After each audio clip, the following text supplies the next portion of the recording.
23 or more for my subscribers, links in my bio.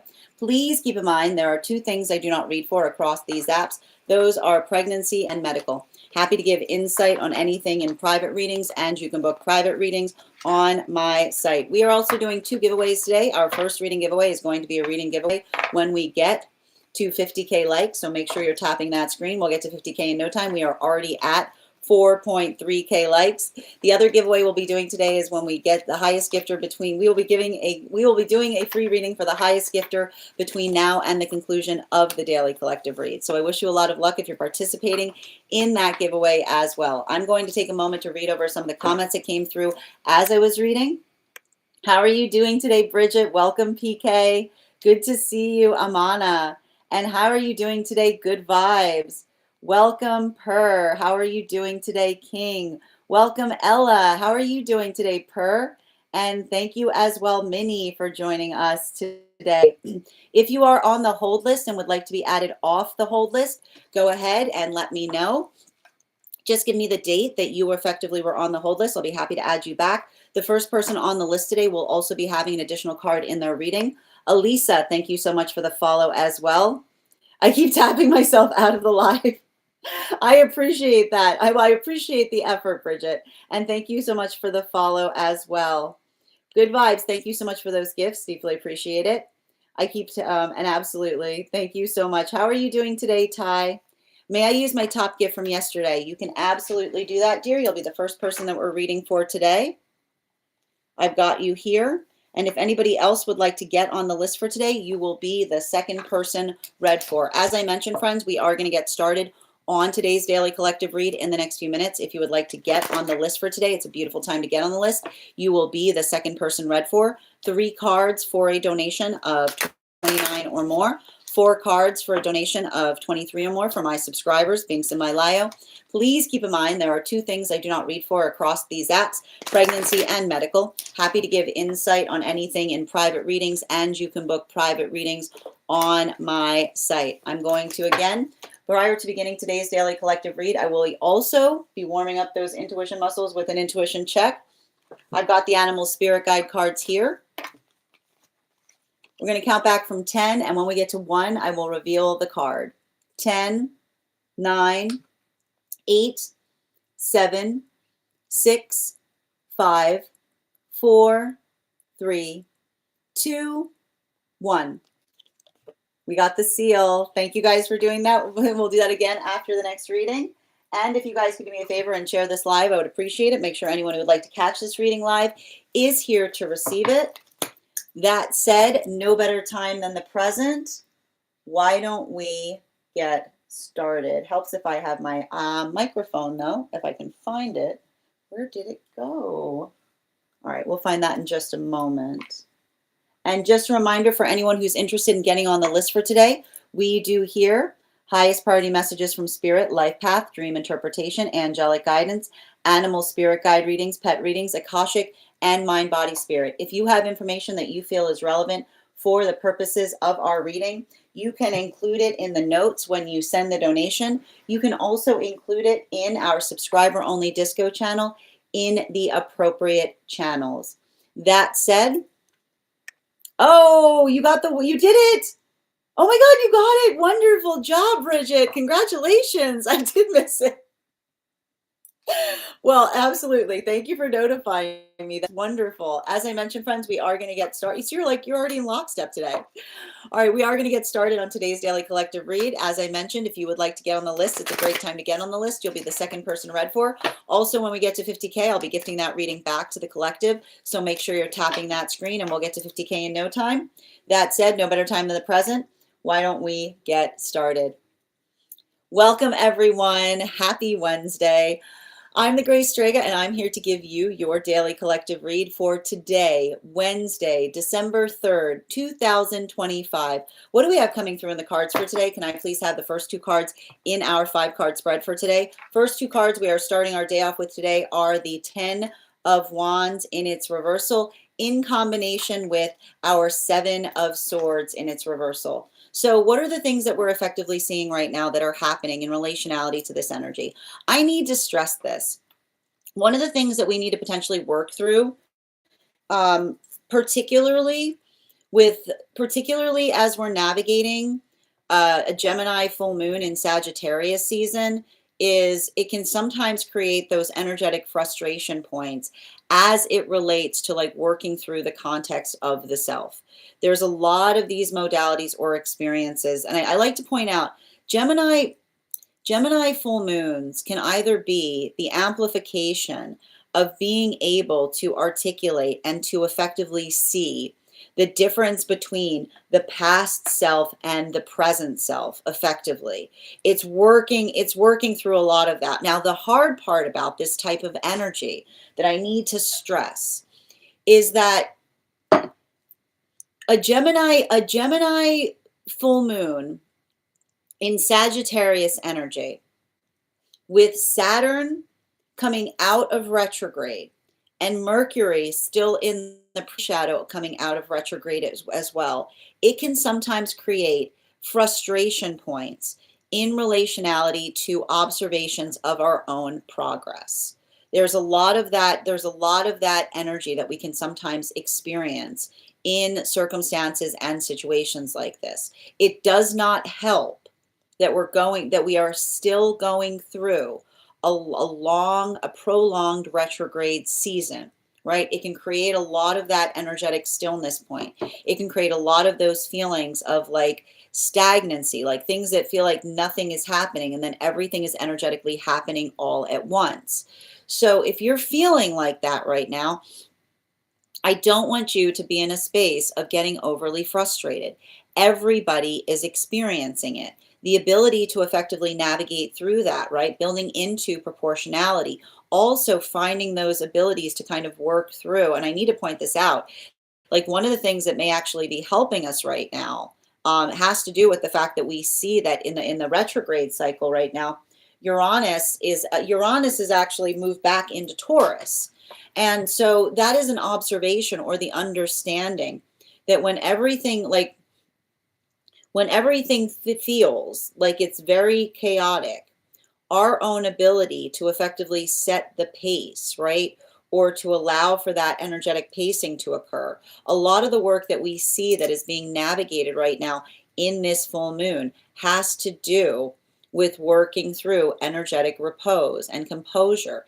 It's building into the steadiness that is required as we're trying to do something. And it's not easy, right? Because I'll tell you right now, with a lot of there's a lot of frenetic energy in the air. Like that's the best way I can describe it. There's a lot of that frenetic energy. But when we navigate that frenetic energy with a sense of composure, right?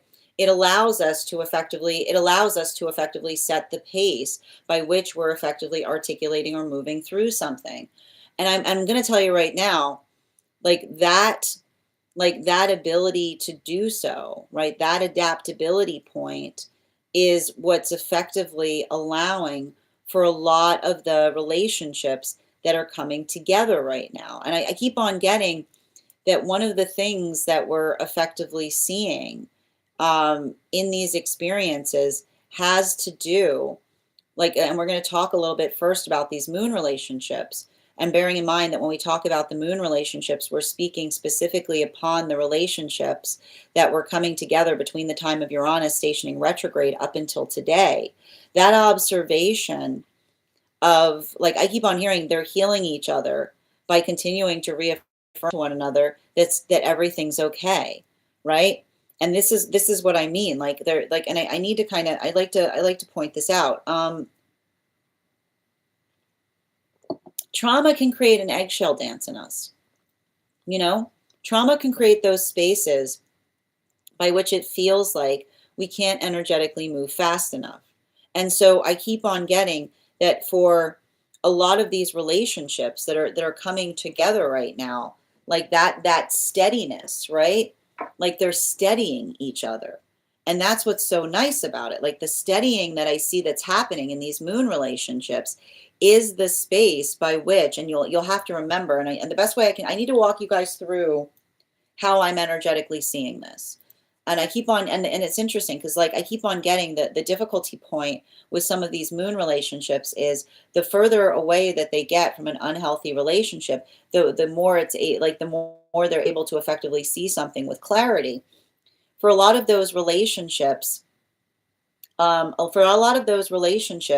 that that frustration point, or that ability of effectively being able to, and remember how I said they're healing from pedestalized partnerships. So the feeling the feeling that one can't do anything right often creates those modalities by which one feels like one has to scramble, is what I keep on getting, right? It's like that scrambling by which you're trying to do everything at once. And that's what I keep on getting about these moon relationships. Like the gift that they're finding is steadiness in their phases. And the steadiness that they're effectively finding in those phases is the ability of, like, again, they're articulating, they're not projecting the emotions on each other, but rather they're articulating upon how they find one another. And so everything I keep on seeing about these relationships right now, it's like every time, it's like I feel like they're almost finding each other, and it feels like a sigh of relief. And the sigh of relief that they're effectively identifying is the experience by which they're recognizing that everything is fine. Like it's like they're finding the fineness in the relationship.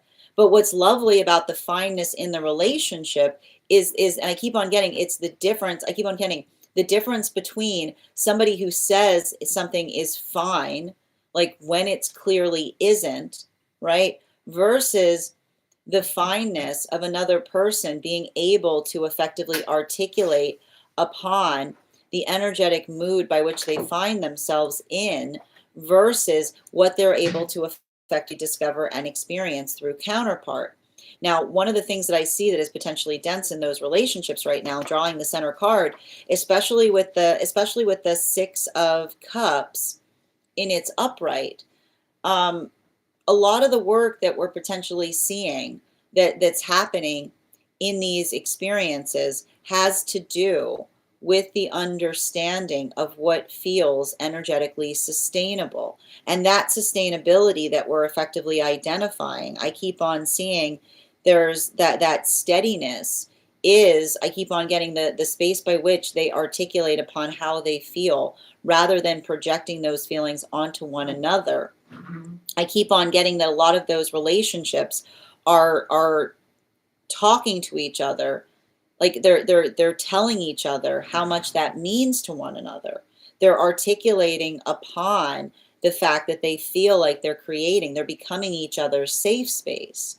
And so that safe space, or that point of safety that we're effectively identifying or articulating upon, I keep on, it's just the observation of working through that preciousness. At the same time that this is happening, though, and this is what I meant about like a little bit of the heaviness that potentially may be occurring with Saturn stationing direct in Pisces. The problem with with Saturn stationing direct in Pisces, like I'm just going to kind of walk you through the lesson there. Often when we do not want to talk about our feelings, we are under the misconception that nobody knows that we have them, right? It's the observation that often those who feel like they can't talk about their feelings, like it's almost like the feeling, like no feelings are hidden, is what we see. Like no feelings are hidden, and never is a feeling more revealed often than in the modality by which we don't talk about them. And that's why we often see, right? This is often what happens when we see somebody like deep in a projection, right? They're projecting everything, like they're projecting everything. And then you say, like, we've all had those modalities where you see somebody like projecting like wild, and you're going, what's wrong? And they're going, nothing, and being like, something is clearly wrong, because you're projecting like you're projecting like, it's like somebody like shooting rays everywhere and being like, are you okay? They're like, I'm fine. And there's like, It's like, well, if you're fine, why are you shooting those rays everywhere? Like, why are you raising everywhere you go? Right? Because never are we less fine than when we're in that type of energy. And so like the thing about it is and that's what we call a tantrum, right? Like that's effectively what we articulate an energetic tantrum is. Like energetically, a tantrum is the modality or experience by which everything is projecting, but nothing is redirecting internally.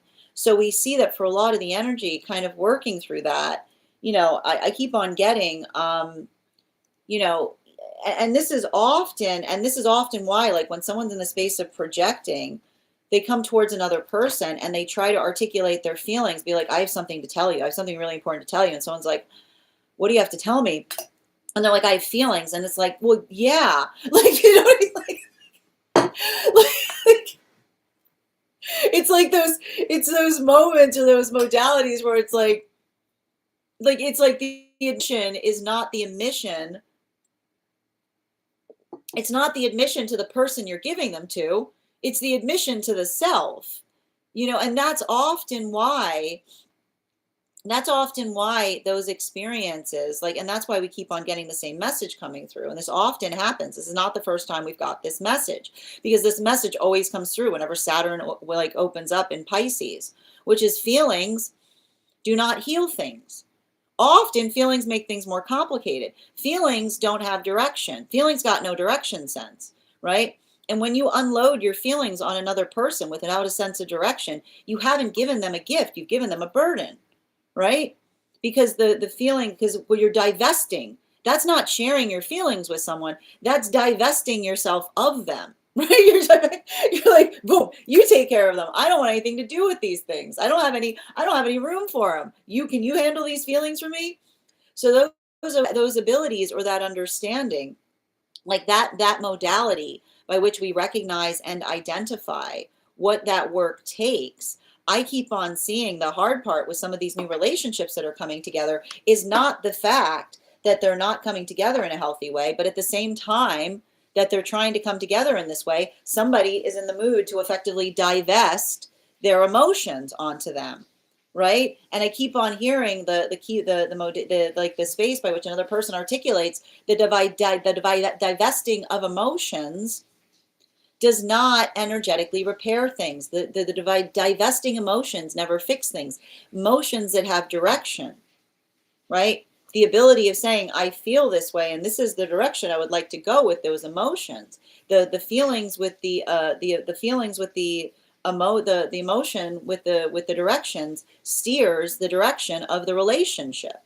So that's why I keep on seeing that for a lot of those relationships, they're potentially talking about relationships in the past that felt like they effectively energetically lacked direction, but not due to a lack of emotions. In fact, potentially due to the fact that there were too many of them.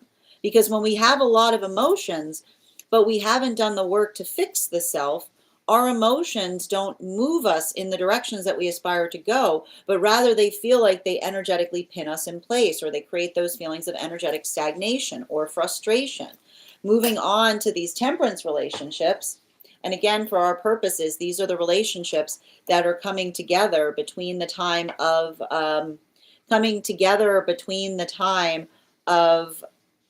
Uranus stationing retrograde up until the solstice period over the summer. We've got the Three of Pentacles in its reversal, the Wheel of Fortune in its reversal, and the Four of Cups in its upright. So one of the things that we're effectively seeing in a lot of these experiences right now, and it's interesting because I tried to draw two cards, and instead a third card came out. And it's interesting because it has to do with both the energy that's moving deeper into divine union, but also the energy that we see that is deep within divine union already. And a lot of the work that we're effectively seeing,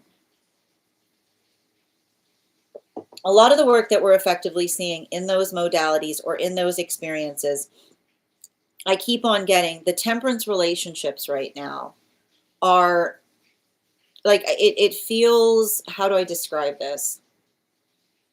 I keep on seeing that for a lot of the energy doing that work, they are articulating to each other in relationality to what has energetically changed within the self.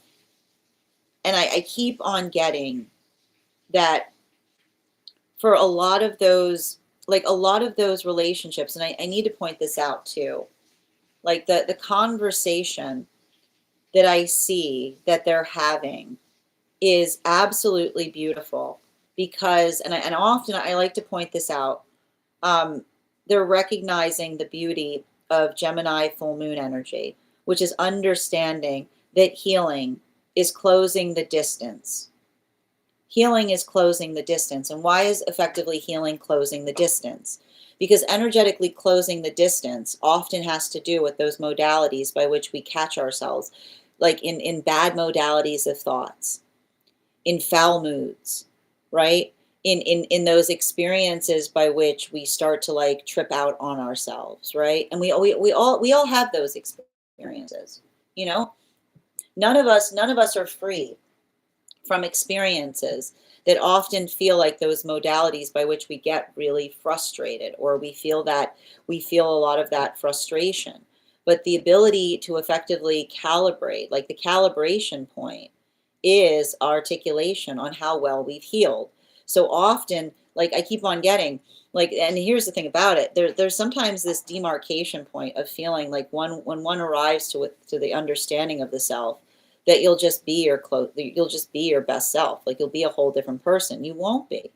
You'll be very much in the same modality that you find yourself in today. But you'll close the distance in those modalities by which you feel those energetic frustrations, right? It's not the space by which when we talk about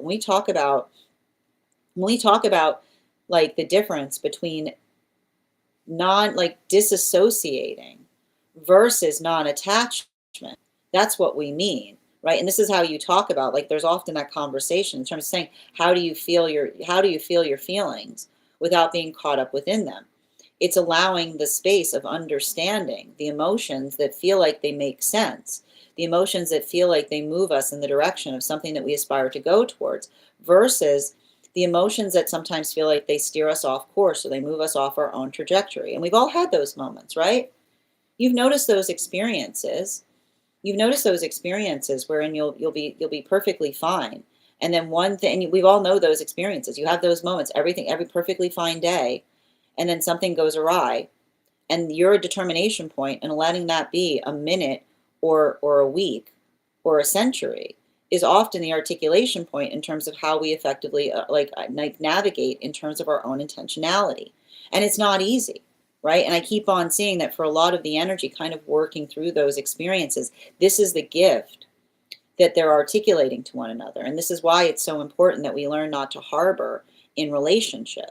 Because when you're trying to work through something effectively and another person is in the space of energetically harboring, it doesn't create the ability to effectively smooth things out or smooth things over, to move things in the way that feels like they're peaceful. So I keep on seeing that for a lot of the relationships or a lot of the energy working towards those like a lot of that energy working towards that is like I keep on seeing that's why I keep on hearing, like, even in the modality by which they're observing trauma from the past in partnership that they feel twisted up about, they're trying not to let themselves get too twisted about it. Because I keep on seeing that ability to kind of work through something, to effectively ease it, to effectively be able to be energetically recognizing in terms of what feels like it's best for the relationship, like what feels like it shores up the walls of the partnership, versus something that moves one away from it because you can't energetically let it go. Like I keep on seeing that I keep on getting the same message what's coming through with those temperance relationships, which is they're observing their tendency of over focusing on the past and then calling the attention back to the present, right? It's like a lot of that I keep on getting. It's a lot of that intentional. I keep on an intentional attention, as it were, right? It's like healing the rift by not allowing the drift is what I keep on getting. So there's a lot of the energy that's doing that and working through that, but it's hard is what I keep on seeing, because for a lot of the energy doing that, it's almost like the energy like that says to each other, just because you see me carrying something in a way that I feel like I'm not putting a lot of stress on it. It's almost like the energy that's saying like not wanting to waste the emotions in the past where they don't necessarily do something effectively. That's the energy that continues to, like I keep on hearing, redirect their efforts towards the present. Now for those magician relationships, can I get one card to clarify between our 10 of Wands in its reversal in combination with our 7 of Swords in its reversal? We've got here the Devil card in its reversal, and that's really important. The Devil card in its reversal effectively speaks to us, I just keep on seeing, on circumstances or situations by which, and I keep on, and this is why I kept on getting the fact that I keep on hearing that the magicians in those relationships are wizening. And these are the relationships that we're specifically speaking upon, that were coming together between the time of the solstice period up until the time of Mercury and Venus stationing direct behind Neptune, which was about in March. For a lot of these relationships, the observation in terms of moving towards what they know makes logical sense, right? And this is the hard part. Like, this is the hard part with the maturation process. When you're going through a maturation process and another person articulates to you and says, can you please stop changing? It's like the energy that, like, almost in the modality by which you're having the conversation is moot. And why is the conversation moot? Because the change has already occurred. And the space by which you can't go back, like you can't energetically regress back into a past version of self, because the ability to regress back into a false version of self often feels like an energetic farce. And that's often why we have those modalities or those experiences that feel like, so it's like they feel so unreal, right? This is often why we talk about the experience by which you're going through a maturation process and you start encountering surreal conversations. Because what is often the shape of a surreal conversation that you have as you're moving deeper into the journey of the self? Someone being like, can you please just refrain from becoming more of yourself? And the answer is always like, no, it's not the space by which that is energetically possible, because the ability to effectively articulate and arrive towards the understanding of the self is one that when someone asks you, when someone says that they miss an old version of self, it's like nothing will ever feel less real, because another person is saying that they can't energetically navigate the realness by which they encounter the self.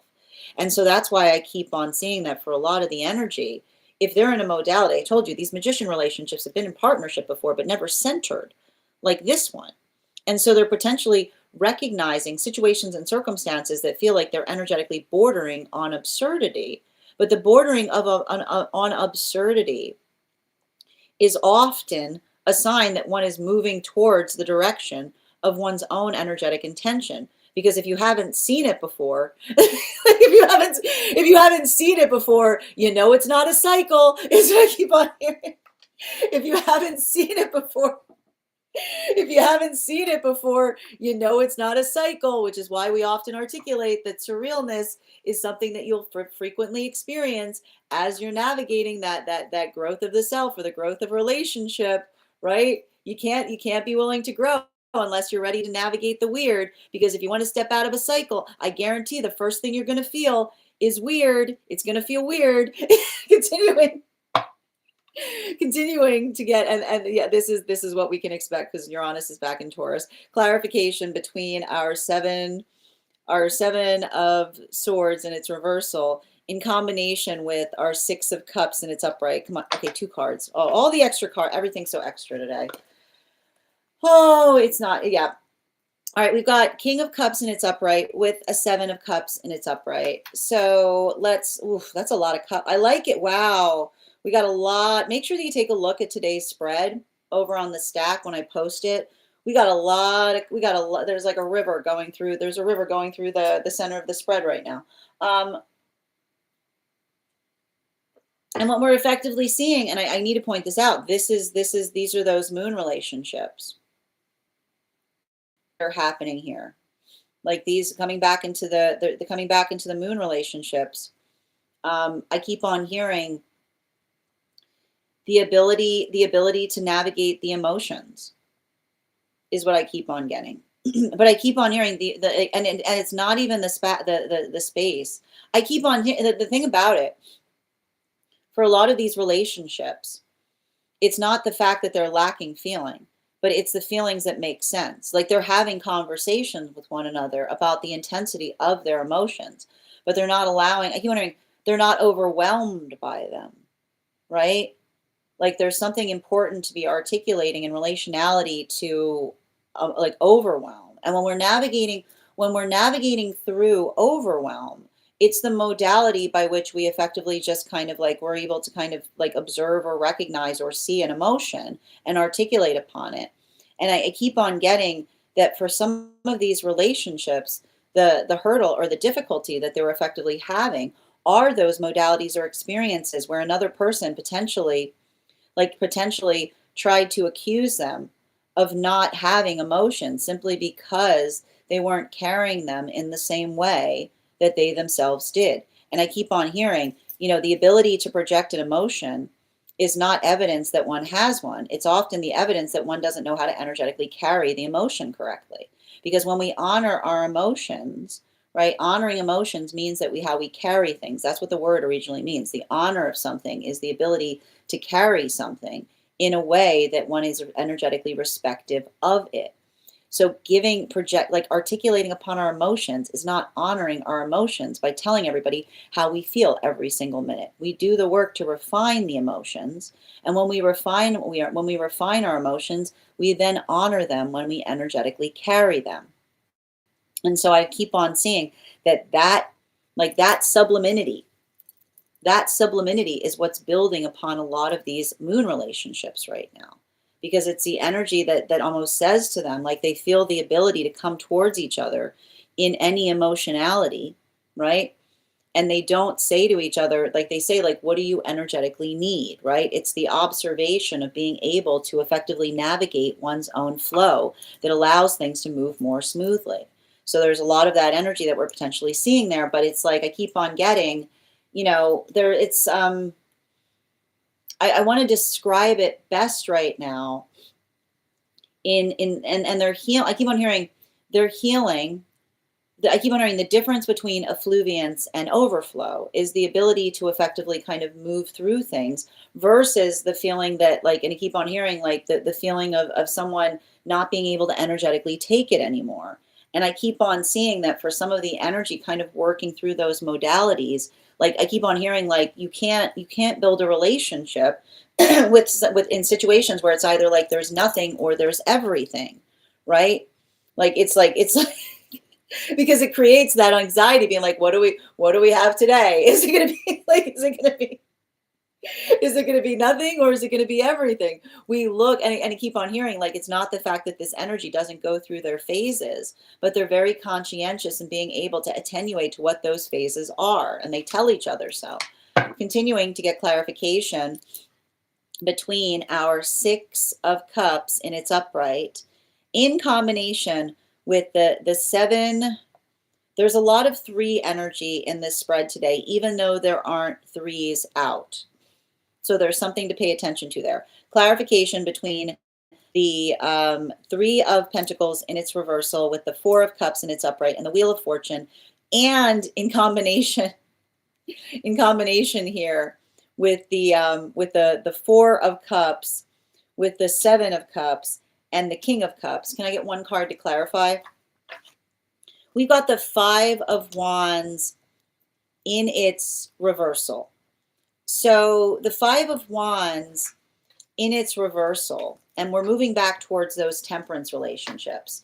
For a lot of the energy that we see that's kind of navigating through those experiences right now, the 5 of Wands, The Five of Wands in its reversal is like, I keep on getting that these temperance relationships are working on energetically articulating and defining, like, and I keep on getting the space by which they speak upon, they talk to each other. And I need to point this out, the ease that they find within one another, which is working towards, and I keep on getting there's energy that's like, there's energy that's like navigating this shift right now, because a lot of the easement that we're potentially seeing in some of these relationships, right? I keep on hearing like the energy, like the energy that is moving deeper into, like, into the energy that's the energy that's moving deeper into union right now,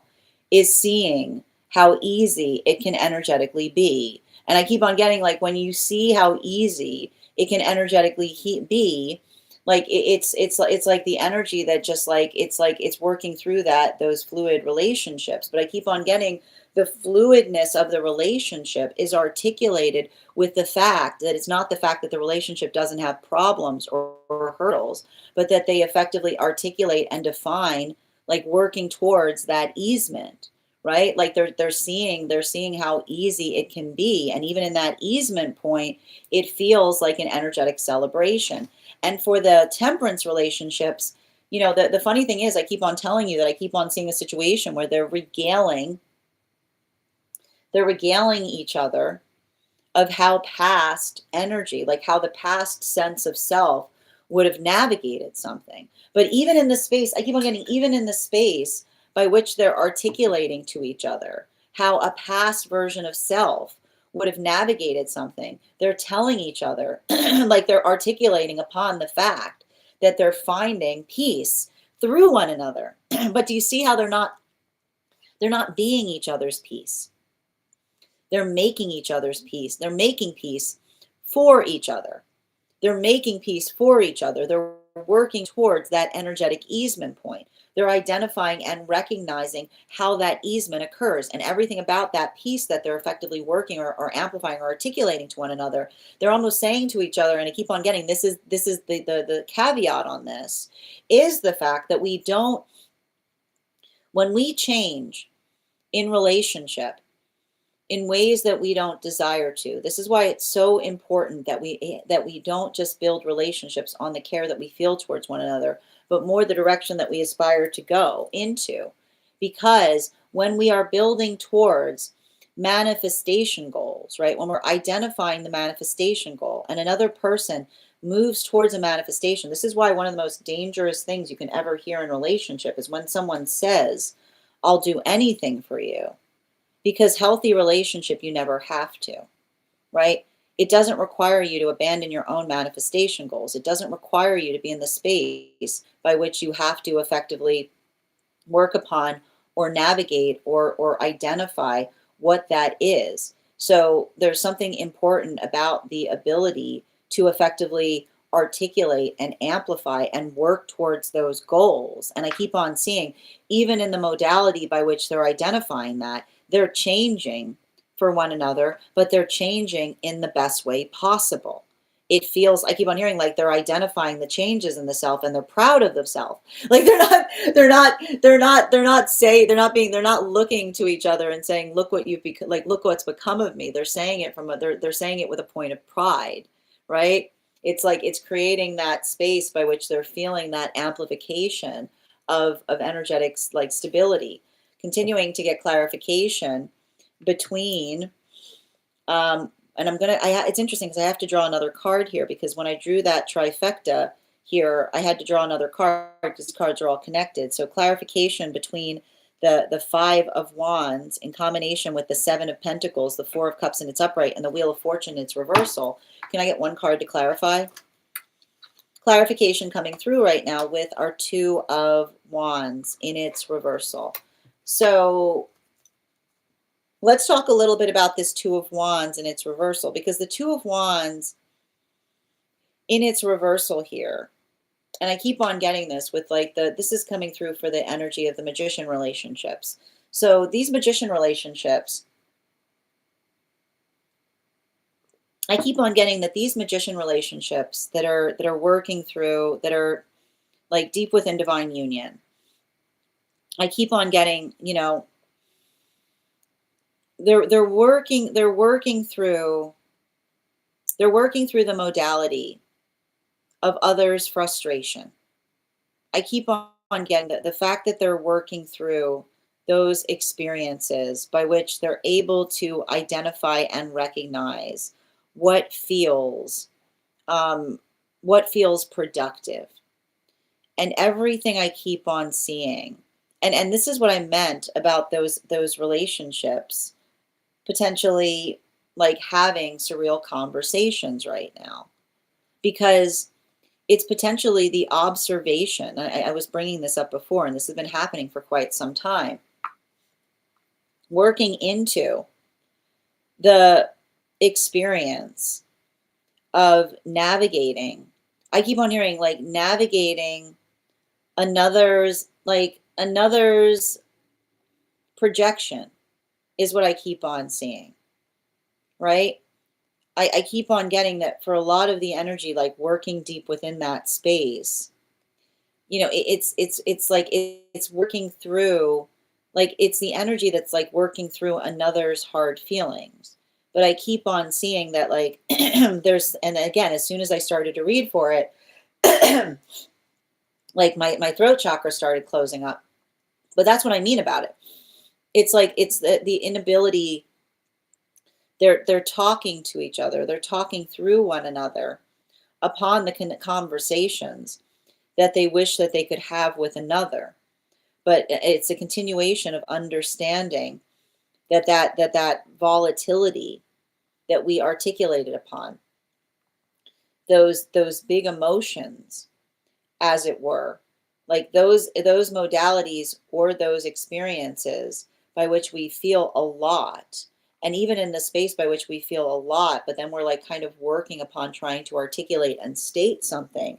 I just keep on seeing that for a lot of the relationships doing that work, it's like the energy that it's like the energy that like wishes that they could find the words to say something to another. But even in the modality by which they are, like I keep on seeing it's like an amplification of their own feeling of frustration, because I keep on hearing they can't force they can't force a healthy conversation. A healthy conversation force feels like an unhealthy confrontation. So there's just more of that energy that we're effectively identifying and seeing there. And a lot of that energy that I effectively see in those modalities or those experiences feel like amplifications in relationality to being able to, like I keep on hearing like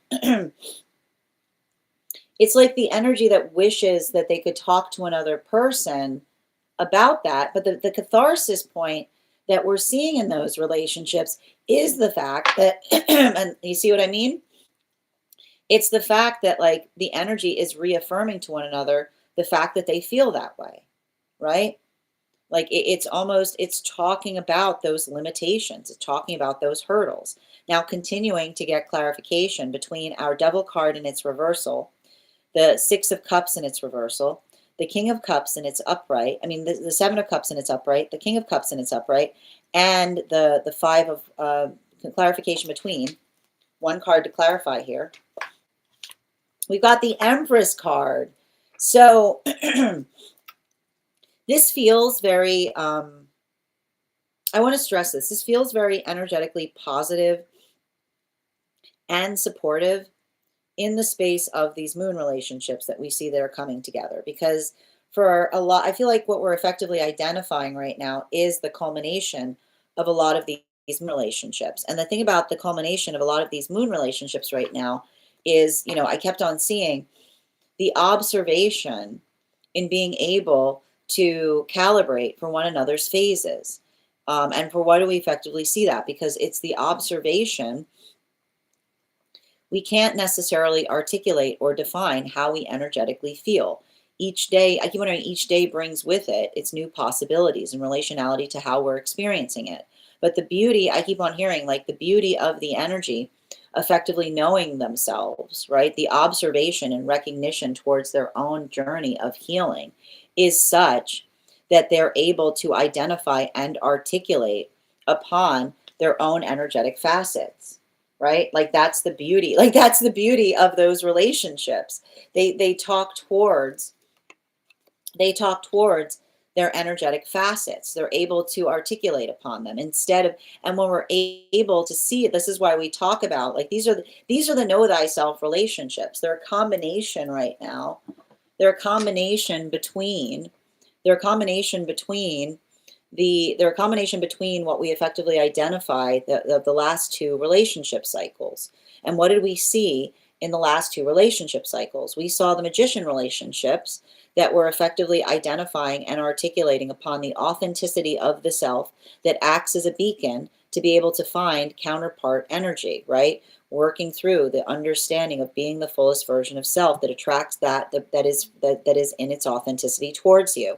We have the energy of the temperance relationships, which spoke about the mutual effort that pays off in big ways, the identification that everything is possible so long as the work is mutual.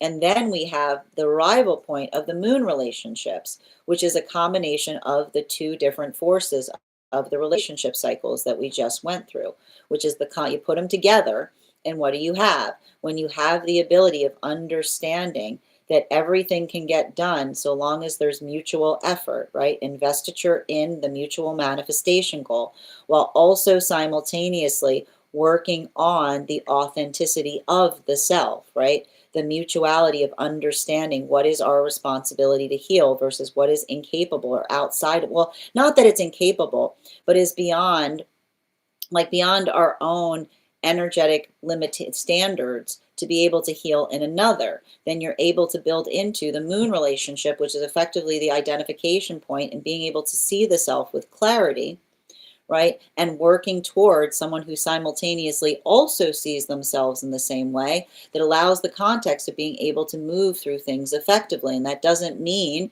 right? That doesn't mean that there aren't modalities or moments that we feel energetically frustrated, or we feel that, or we work towards like a little bit of that heaviness, but we move through it. It's like it's effluvient, right? It's a minute, not a, it's like a it's a minute, not a week, right? It's not like the feelings aren't there, right? It's not like this. I keep on hearing it's not like this energy.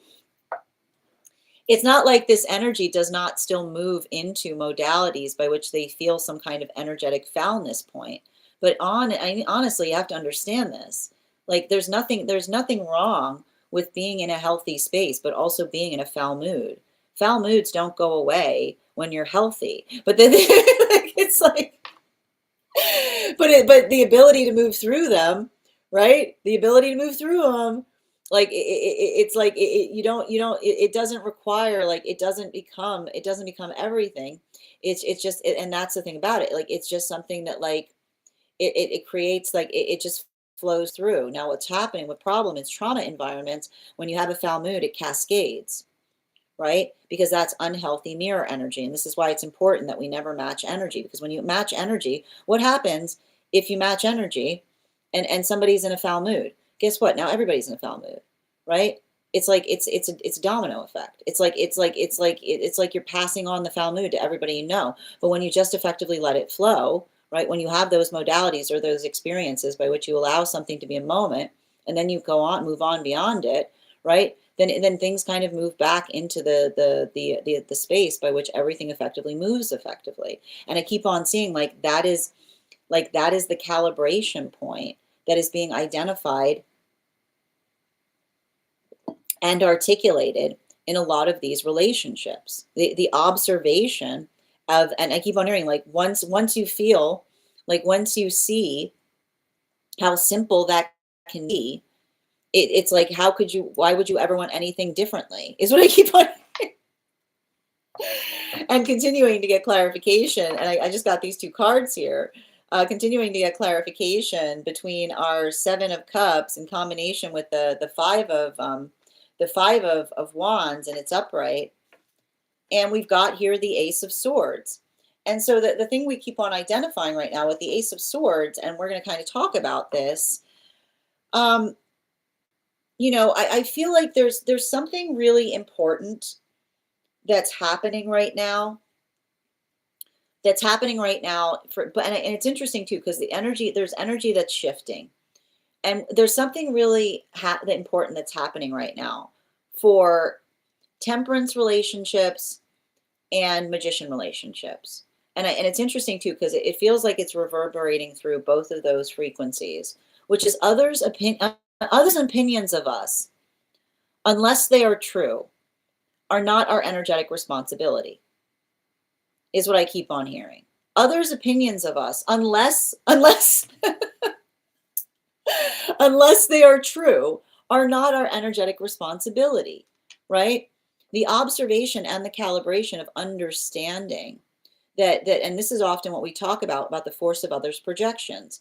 There's no way you can go through a life without another person projecting their energetic opinion on you. But you also, when you understand that often the projection that another person has upon us speaks more about them, right? And this is why we can often see when someone's projecting, they're often telling on themselves, right? The observation of them potentially seeing something in us that isn't there, or the amplification of that, and in the modality by which they articulate that, right? We work towards energetically having to resolve it. And then in the midst of being able to energetically resolve it, we effectively kind of work through and like again, when you try to resolve another person's misconceptions of you, what are you doing? You're just dissolving the self, right? When you're spending all of your time trying to resolve another person's opinions of you that are not true, all you end up doing is dissolving the self, because what is the self doing? They're spending all of the time, like you're spending all of your energy trying to like work through another person's energetic opinions, right? So that's why I keep on seeing that a lot of the energy, like working through that, I keep on hearing, unless they are true, right? And that's the important thing. And that's when we recognize that when we articulate something to one another, we effectively identify the space by which it energetically helps each other, right? The space by which we navigate something and we help each other is the space by which we articulate and amplify something by which we hope to learn and grow. So those modalities that say, right, the identification point of recognizing that we work through something, and unless it's energetically true, right, we work to like move away from it beyond the space by which we set our intention in trying to do something in a better fashion.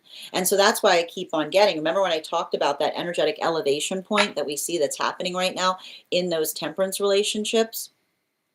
The temperance relationships that effectively articulate and amplify the fact that they're telling each other, potentially even teasing each other about the fact that they see through one another, the fact that they're changing in the best way possible. We just keep on seeing that for a lot of the energy doing that work, that amplification point, like that articulation and the disambiguation between being able to be in a relationship by which they recognize the changes within the self and they feel overjoyed, they feel sustained, right? Versus experience, I keep on hearing they're having flashbacks potentially on experiences or relationships by which their worst version of self came out. This is often why we talk about sometimes when we experience trauma, the only way to navigate trauma is to put proximity or distance from it. Because when another person, right, and it's not the space by which another person, like we understand the foundation between the opinion, right, the opinion that feels like a criticism, something that feels like it's trying to knock us down, versus an energetic critique, which is something that we give each other in order to effectively lift each other up. And so that's what I keep on getting right now for a lot of the temperance relationship being in critique energy, right? Like, take this, you'll need this, right? Like, it's a lot of that energy that effectively allows the amplification by which we can do something more effectively. This brings us back to those magician relationships. Clarification between the Five of Wands and its reversal, the Two of Wands and its reversal, and the Four of Cups. And it's interesting too, because there's a bit of a conglomeration that we see that's happening right now in the magician relationships, but we'll get to that in a minute. Can I get one card to clarify? Yep. It's okay, okay. How do I explain this? Those magician relationships, I keep on seeing that those magician relationships are in the process of building new energetic connections, is what I keep on seeing. and I keep on getting, and that's why I kept on getting that there's something that was coming through in relationality to conglomeration, because conglomeration it's the space by which we move towards the energy that's in the direction towards us, is what we see. Like conglomeration is effectively the identification point of being able to move towards those that effectively identify and recognize the path of our own progress. And often you see conglomeration that happens when we're going through maturation processes, because and I keep on hearing, it's interesting because I feel like the energy, the energy, the magician energy right now feels like they're in hermit mode, is what I keep on getting. You put these cards together and you've actually got like, you've got like hermit mode happening. But the thing is, often we feel like we're in hermit mode. We're in the process of moving towards conglomeration, which is the space by which we feel the fact that we are all alone, right? And it's the identification of energetically searching for something that allows us the amplification of, again, what do you do when you're trying to conglomerate? You energetically push out of one's own comfort zone. So we keep on seeing that for a lot of the energy doing that work, being able to identify or recognize or work through something effectively, right? Being able to energetically identify what that is. I keep on seeing that there's a lot of that energy that is effectively, like, I keep on hearing like, it's like the energy that is articulating upon their experience, right? They're talking about what it is that they're energetically going through, and the modality by which they're working through something. And I keep on hearing they're critiquing themselves, right? They're looking towards others and saying, is there something that I'm energetically missing? And the energy saying, no, I've been in that same place also, right?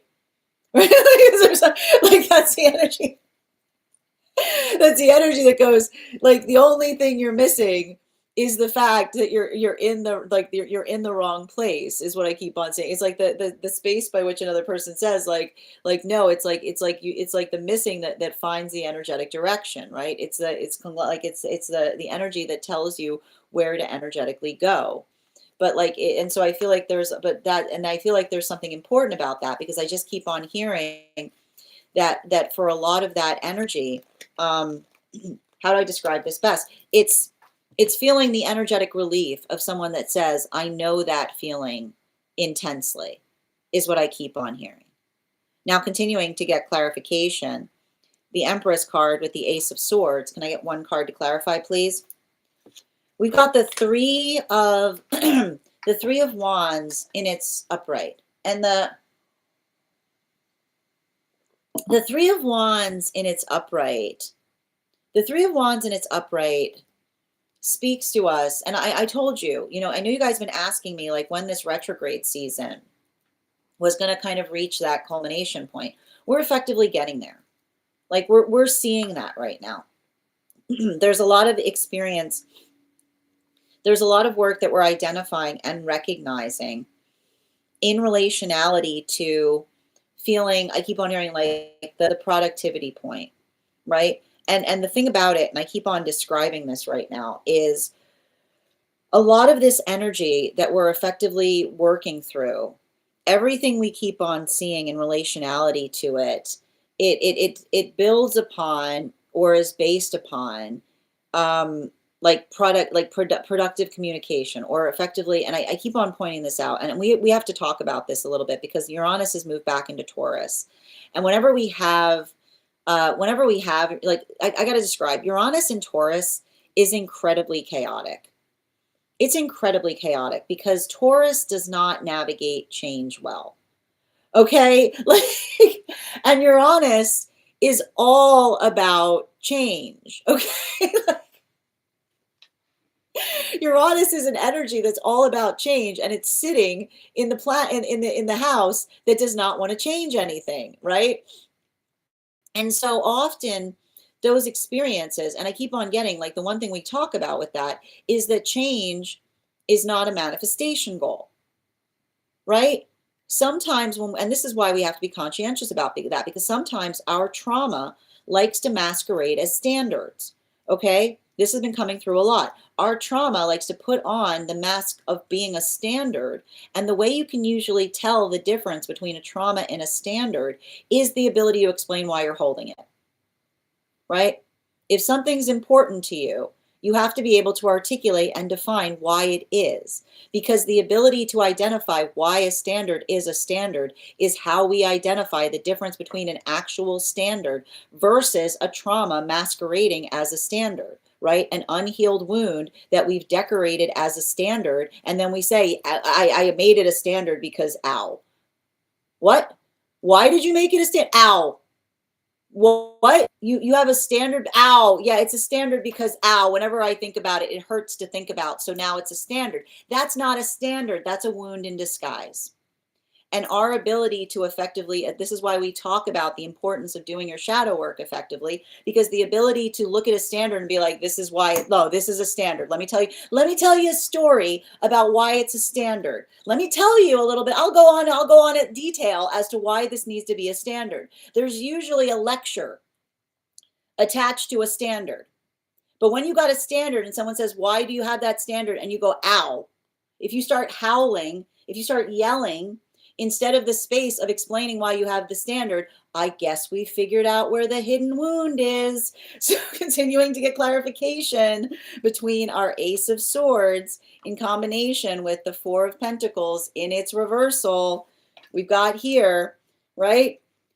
We've got the Seven of Pentacles in its reversal. And so this is really difficult, right? And this type of energy, I got to stress this, we got Jupiter in Cancer retrograding. I know everything feels like it's a big deal, but the ability to effectively identify and recognize what is a big deal and what's not is effectively going to help you get through this retrograde, okay?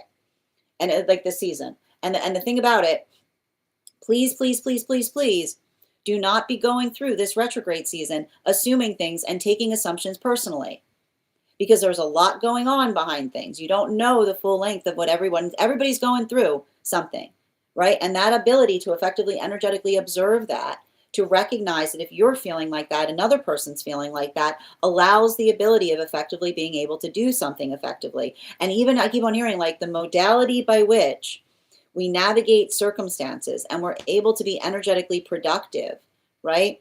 The ability to kind of think about the fact that, like, especially when we're going through these experiences, and I keep on getting like the ability, the one thing you want to avoid doing in energy like this is having an emotional reaction to something and divesting yourself of emotions without taking into consideration the energetic weight that another person might already be in, right? So that observation of effectively being able to articulate and identify, I keep on seeing, and it's not the fact that you can't give things to each other, but make sure that things that you're giving to each other are energetically helpful, right? Make sure that they're energetically productive, and that's happening across all the frequencies. Final card for today's spread.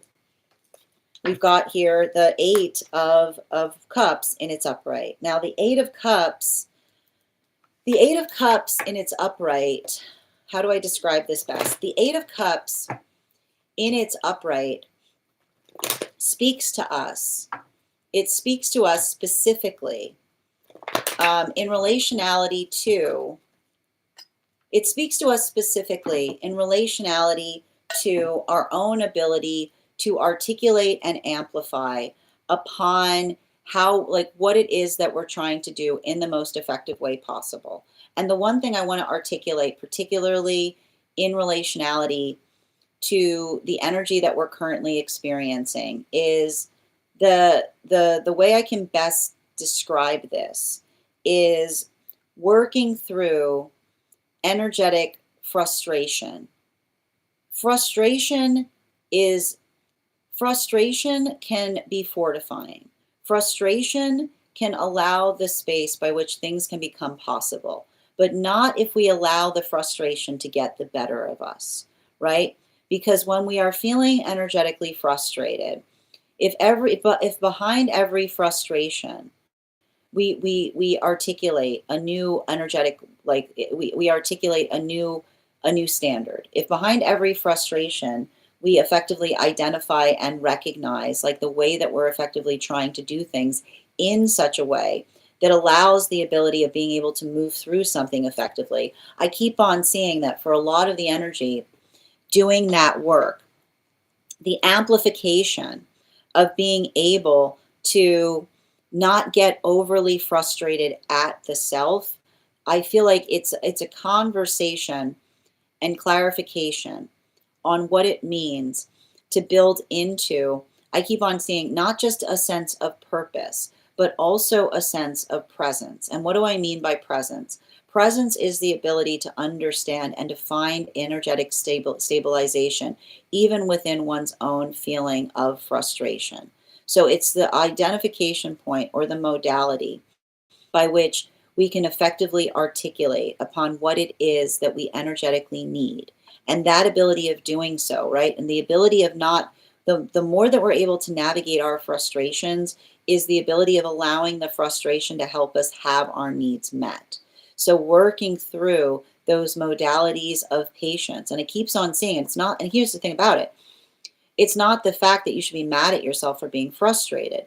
Typically, when we're frustrated, there are reasons, right? And the frustration that is energetically amplified, when you think of frustration as the stuff of solutions, then you welcome frustration because you get to then you say, oh, good, more solutions, right?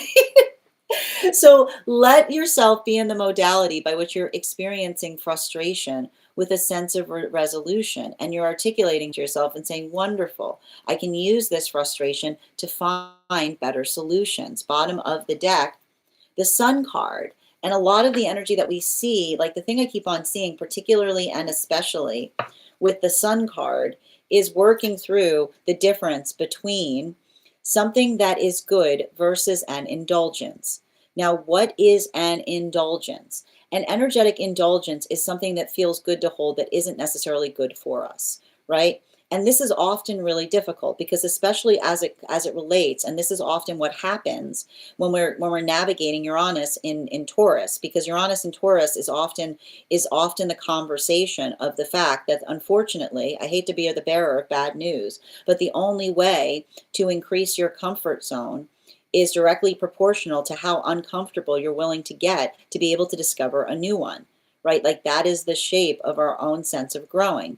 And often those modalities by which we have to navigate discomforture, it's hard, it's frustrating, it's like the roughest thing ever, but it's the ability by which we navigate roughness that we are able to refine upon things. So I feel like there's a lot of work that we potentially see that may be rising up right now in relationality to a lot of these experiences or circumstances or situations that feel like, I would not be surprised if you feel like you're going through some experiences right now that you feel like you're driving a car and you're trying to stick the wheels on as it's moving, right? It's a lot of that energy of in recognizing, and I got to tell you right now, this is the energy of rocky starts. Okay, this is, I'm just here to tell you, it's the energy of rocky starts. Okay, trying to start something in energy like this, it's like it's rough terrain. And I keep on saying, don't get upset about those experiences. Allow it to effectively build your own energetic resolve in relationality to how you're trying to do something more effectively. That's happening across all of frequencies, because that is the unifying factor that we see. That is that effective, like, energetic river that we're seeing right now that's moving. And again, I would encourage you, if you have an opportunity, to make sure that you take a look at the spread today, because like we effectively see a lot of that energy within the center of the spread. That is our daily collective read for today. I want to thank you guys so much for being here and experiencing it. Just a reminder, if you'd like to book a private reading with me, it is a 2-step process. You have to book the reading, you have to pay for the reading. Please make sure you do both if you'd like to have that reading. Most importantly, please remember that I will never, ever, ever, ever, ever, ever, ever, ever, ever, ever, ever, ever, ever reach out to you for a private reading. I will never DM you. I will never PM you. I will never slide into your inbox and tell you that I have a very important message that only I can deliver. The only way you can book a reading with me is if you book one on my site, so I'd encourage you to do it there. A couple of updates before we move into personal readings today. First and foremost, I want to thank everyone who attended our recent class on the Sun card. Our next class will be held on Thursday, December 18th at 6 p.m. PST, 9 p.m. Eastern. We will be continuing our studies into the tarot with a focus on the Judgment card. If you would like to become a part of that tarot class program, all you need to do is head on over to my stack and become a paid subscriber. Your paid subscription to my stack is your ticket of entry into our live classes each and every month. You'll also, as a paid subscriber, have access to over 9 hours worth of material in the Tarot Church Library class archive. It's not necessary to catch up. I'll be doing my best to give you an update on everything we've been experiencing energetically in everything we've been experiencing in the classes, but it's a great time to join if you do want to do some catch up. Also, if you are interested, if you become a founding member, you'll have access to over 20 hours worth of material, and you'll have a discounted rate to the entire year's worth of classes and exclusive content. You'll also have access to a complimentary one-on-one mentorship class with me, where I will meet with you personally to assess where you are on your own personal tarot journey and give you the best insights in terms of how to utilize those classes to the best impact moving towards your tarot goals going forward. One of the things I tried to do in these classes was make them accessible to the absolute novice tarot reader as well as the seasoned reader. There's definitely something there for everyone. Don't let your lack of experience or your robust experience prevent you from joining us in these classes. And even if you don't become a paid subscriber, I would encourage you to follow me there to stay up to date on any new offerings or services. I also post my weekly newsletter there, which will let you know about my in-person events as well as my online live schedule. I also want to let you guys know that on top of I also want to invite you guys to head over to my stack because I am offering a very exclusive coupon code today that will give you a tremendous discount on our retreat program, which is going to be happening August 8th through 13th. We are going to be exploring Italy through Rome, Tuscany, and Florence, and we'll also be studying the impact of the tarot in those locations. We're going to be doing a lot of work in terms of studying the tarot, but also understanding the context by which we found the cards as the cards were originally discovered in Italy. So we're going to do a little bit of deep diving into understanding the culture by which we found the cards were found and why there was such a relevance in terms of them finding such a foothold in that culture. If you're interested in that retreat, all you need to do is head over to my stack, and if you do so today, you will find that very unique coupon code. So make sure that you don't miss out. I also want to let you guys know that on top of my standard life path readings, I also offer mentorship classes. These are for any of my students seeking a more specific connection to one's own spiritual practice or one's own tarot journey. Those classes I take a very limited number of students, as those classes are custom for each individual's personal spiritual goals and journey work. Those classes can be purchased on an individual level or as a monthly class series, weekly or bi-weekly as your schedule permits. Also, for my students seeking more consistent weekly tarot support, I'm very happy to offer weekly tarot insight packages. That is a package of 4 30-minute readings, again, weekly or bi-weekly as your schedule permits, so that you can stay more consistent on your personal journey. I'm also very happy to offer dream interpretation readings, which can be purchased per dream or as a series. If you purchase the series, I would encourage you to start to keep a dream journal, as we will meet weekly or bi-weekly with that journal and utilize the tarot to understand the key themes and messages coming towards you in the dream space. I want to thank you guys so much for being here today and sharing in these messages, and we will do this again tomorrow. That is our daily collective read. Congratulations to Bridget. You got our highest gifter today. If anybody else would like to get on the list for today, you will be the third person read for. It is 3 cards for a donation of $29 or more, 4 cards for a donation of $23 or more for my subscribers, being semi-lio. Please keep in mind there are 2 things I do not read for across these apps: pregnancy and medical. Happy to give insight on anything in private readings, and you can book private readings on my site. We are also going to be doing a giveaway when we get to 50K likes, so make sure you're tapping that screen and we'll get to 50K in no time. I'm going to take a few minutes to read over some of the comments that came through as it was reading. And again, thank you guys so much. And if you are on the hold list and would like to be added back to the list today as well, just go ahead and put your question in the comments. I'll be happy to draw cards for you. Just let me know the date by which you got on the hold list. I'll be happy to add you back to the list. And PK, welcome. How are you doing today, Bridget? Grand Rising, Ella. How are you doing today, Purr? Thank you as well for those gifts. Guys, please remember to make sure that you're recharging your heart meats today if you'd like additional an animal spirit guide card on top of your reading. Thank you, Bridget, for sharing the live. Elisa, thank you for the follow. I've got you on the list. Good. How are you doing today, Alexandra? You did great. I know. Congratulations on that win. How are you? Queen of Swords. Good to see you, dear. How have you been? It's been a minute. Grand Rising Creative. Lady L, thank you for the follow. Thank you as well, Monique. Grand Rising Estevan. Fine. Feelings I'm not expressing. I love that, Bridget. I absolutely adore that. Thank you as well. And thank you, Vich, for the follow. Nikita, I have Venus and Aries. I get over things way faster than my partner. Venus and Aries will do that. You're so welcome. Not absolutely. And why? Thank you so much for the follow as well. Authenticity doesn't people please. Angelina, I don't have a connection with this person. Sneaking, sending you support, Angelina. Yeah, you see, I'm having a little bit of hard time understanding your message, but if you want to be clarifying on that, yeah. Make sure that you're continuing to do that work to take care of yourself. How are you doing today, Asta? Thank you as well, Hardy. How are you doing today? Thank you for those hashtags, Bridget. Grand Rising Avatar. Promic, thank you for the follow. I know, it is cute. I still miss the fish. I know, the little potato. Thank you for those gifts, dear. And Sean, thank you for the follow. Such a great explanation. You're welcome, Avatar. 1212, Sabina, tap to claim. Modalities of, thank you as well, Sabina. I know you're tired, Bridget. Continue. Make sure that you're resting. You're so welcome for confirmation. I saw people discussing my potato. I couldn't resist. Thank you, Nikki. I want to go. Absolutely. No problem, Ella.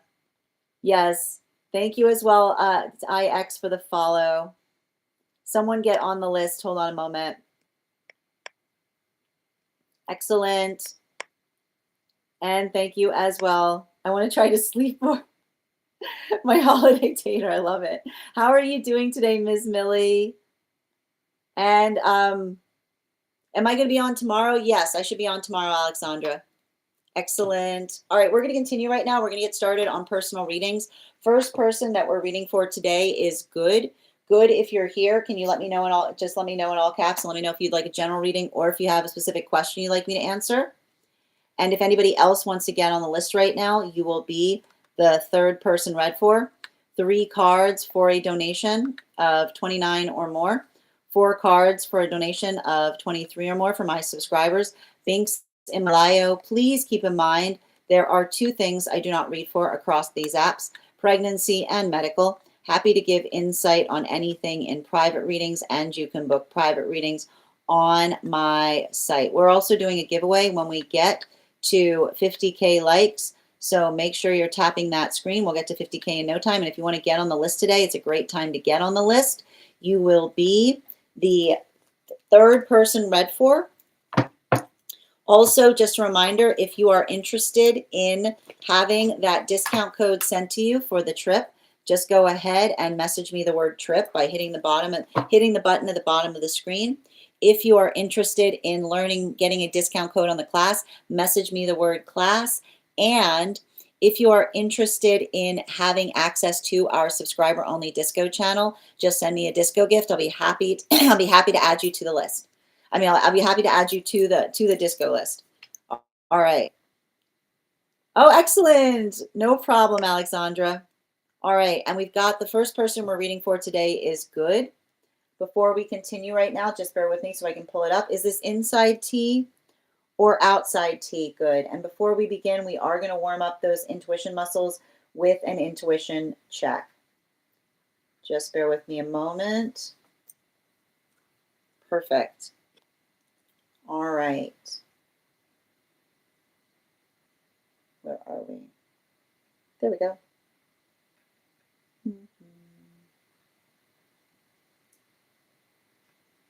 I am looking right now in general. I got you, dear.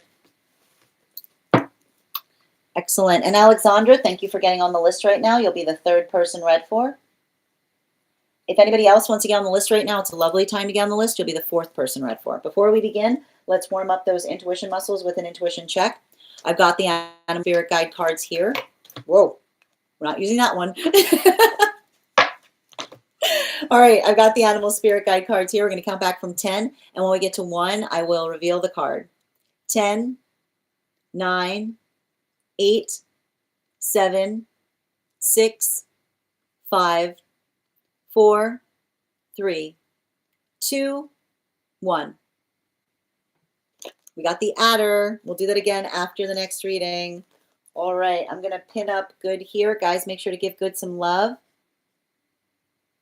Perfect. Okay. Good. Outside tea. Angelic message to help me understand how to best navigate the energy around me right now, especially in my connections and emotional world, so I stay aligned for my highest good. Beautiful question. Can I please get, and thank you for being the first one on the list today, Good. You will have an additional card in your reading.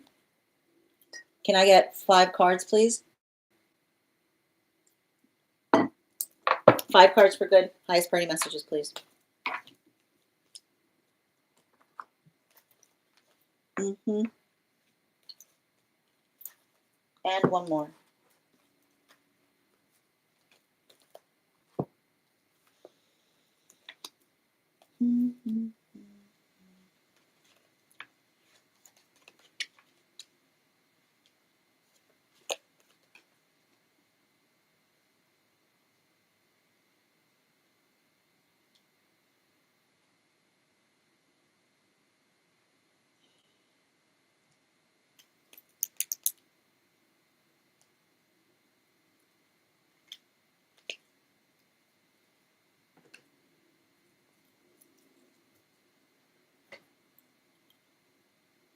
There's something really important coming through in relationality to not feeling the need to have to convince another person that you're a good person.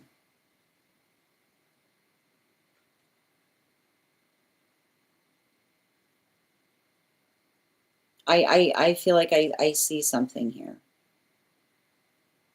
Like this feels like some kind of trauma that you're carrying. You know?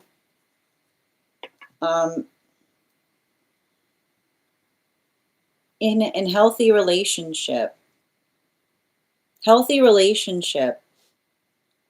requires us to give each other the benefit of the doubt,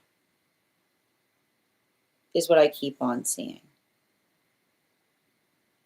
And that doesn't, I keep on hearing, that doesn't mean, like, that doesn't mean that you're effectively going to be perfect. It's the recognition point that, like, you're not going to be perfect. But I keep hearing, like, you can't get anywhere with someone who feels that your imperfection is something intentional. You know? And I feel like it's like I almost see you like overly explaining yourself to someone, being like, why would you do that? Like, why would, like, you know, like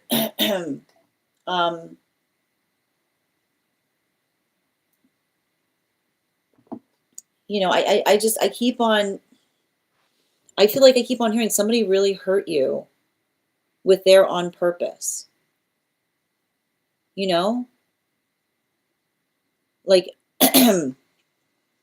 as long as, like, and I need to stress that, like, you realize that was their trauma, right? You know, like that was a mother wound that they were putting on you. And I feel like, and I keep on hearing, like, you've got somebody near you that's just articulating upon the fact that you didn't deserve it. You know, I need to point this out, like, and especially,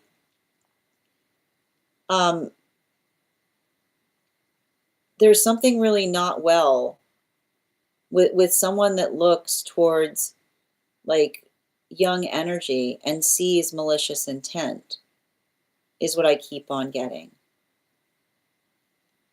Like that is often the sign of someone that is seriously unwell. right? The ability of, I keep on hearing like the ability of looking towards someone and assume there's no machinations in new energy is what I keep on hearing. There's no machinations in new energy. And I feel like you've had an angelic guide around you for a long time that was potentially trying to give you signs that you weren't alone as you were navigating someone that was I keep on hearing like treating a young mind like an old mind is what I keep on getting. You know? Like that was not okay because I just keep on hearing, and it's a very unique energy. It's a very unique energy because I keep on they're effectively articulating on the fact, and I feel like it's interesting because like I feel like the presence that's around you is very, very logically focused because the logic, like the energy, like it's literally like the palliation point on it is the space of saying that they weren't being logical. Like they were over when I keep on hearing like they're articulating the fact, they say when someone tries to put too much intelligence into naivete, then then they I keep on hearing that they usually arrive to try to clarify to another that that they don't energetically deserve that because it's a force of their projections. Um, I feel like it's really hard because I almost feel like you've been carrying a wound, like you've been carrying this wound for a really long time, you know? And I feel like the wound that you're carrying is one that makes you question your intentions. You know, I almost feel like it's almost created the space by which you sometimes worry.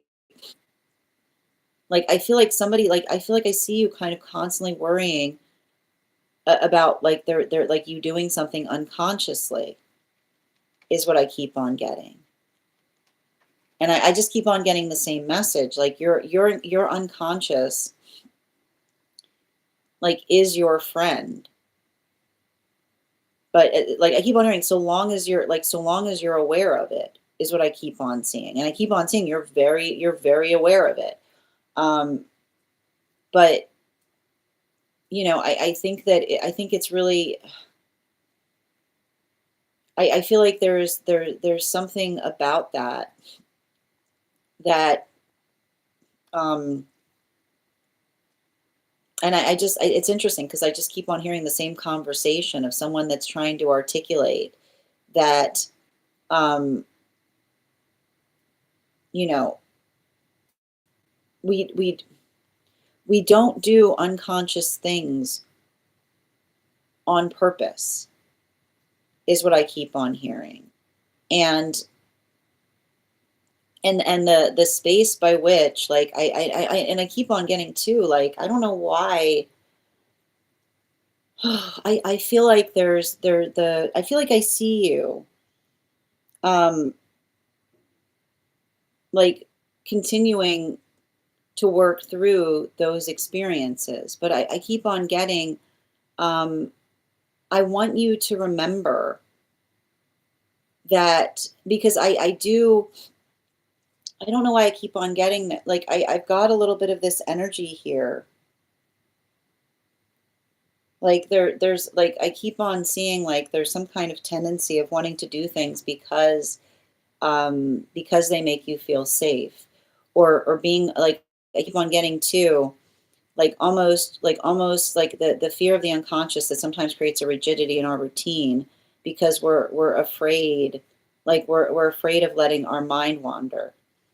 I would actually prescribe for this. Like you should give yourself some space to be creative, right? In whatever comes out is what I keep on getting. Because I like to point out that often when we feel the unconscious is bottled up, having a productive space to get the feelings out, like it helps us see, like it helps us effectively identify and recognize. Like I feel like I think that I think the thing that you're going to identify in that is that like the shape of the things that you're carrying energetic fear towards have more to do with the harm that you've seen in others, much less than the harm that you've been carrying within yourself. I keep on hearing those are their monsters. They're not your monsters. But it's really easy when we're surrounded by energy. Like what does a monster say to us? They tell us we're the monster, is what I keep on hearing. Right? So I want you to kind of recognize that. And I feel like that is what the angelic is saying. I can give you the name of the angelic that I'm reading into, but like that's like I keep on hearing like understanding the significance of an energetic mirror is often the observation that what another person accuses us of, more times than of not, is the identification of who they energetically are. Bottom of the deck on this reading, yeah, especially with the Empress and its reversal, I feel like somebody could not. I know that this is hard to explain. I just keep on hearing the angelic explaining this. When we can't have a conversation with someone, or we've left something in a space with someone that we never get over, we will look, that is the unconscious. You want to see the unconscious in action? It's somebody grabbing someone that had nothing to do with something and saying, you now occupy the role of that person in my life. Through you, I can continue to have conversations with them, right? Like, and you sometimes see this with those who've experienced deep trauma, right? It's those modalities by which you don't even feel like you're talking to them. It feels like they're talking through you to someone that they can't energetically reach. And I keep on seeing the way you're going to heal from that trauma is that they weren't talking to you. They weren't talking to you in those moments that they said those awful things. They were replaying an argument that they never got to finish with someone who energetically left. And I keep on hearing you remain to bear the brunt of that burden. And I know that doesn't make it okay, but I think that something about recognizing what was happening in that experience is going to help you understand why. I keep wondering why they were putting such a maturation point on you. Because I keep on hearing that you are there in situ, which is the space by which it says closest, best thing to it, is what I keep on seeing, right? When we're going through it, best thing to it, right? When we're not ready to let go, like the observation of finding like a proxy to kind of work through our energetic feelings about something. You didn't, like, I feel like it's a space by which I keep on getting whatever they were saying to you wasn't what they did not mean it towards you. They were continuing. I keep on hearing like you are getting the full experience that drove someone away from another person in the first place. And again, if you send me, hold on. 1 second. Yeah, if you send me a message, I can send you the guide that I was picking up on that. It's a little attenuated because they connected to you directly younger, and now there's somebody working through them with you, is what I keep on hearing. They're like, it's interesting. Thank you again, Good, for having that reading with me. And I think, is it the same? Yeah. I'm trying to see because have we done an angelic read before on that too? Thank you. And thank you again. And if this message connected to you as well, it's very common for those who need these messages to be here to experience them. We are doing personal readings right now. If you would like to get on the list is open. It is 3 cards for a donation of 29 or more, 4 cards for a donation of 23 or more for my subscribers. Links in my bio. Please keep in mind, there are 2 things I do not read for across these apps, pregnancy and medical. Happy to give insight on anything in private readings, and you can book private readings on my site. I'm going to just take a moment to read over the comments that came through as I was reading.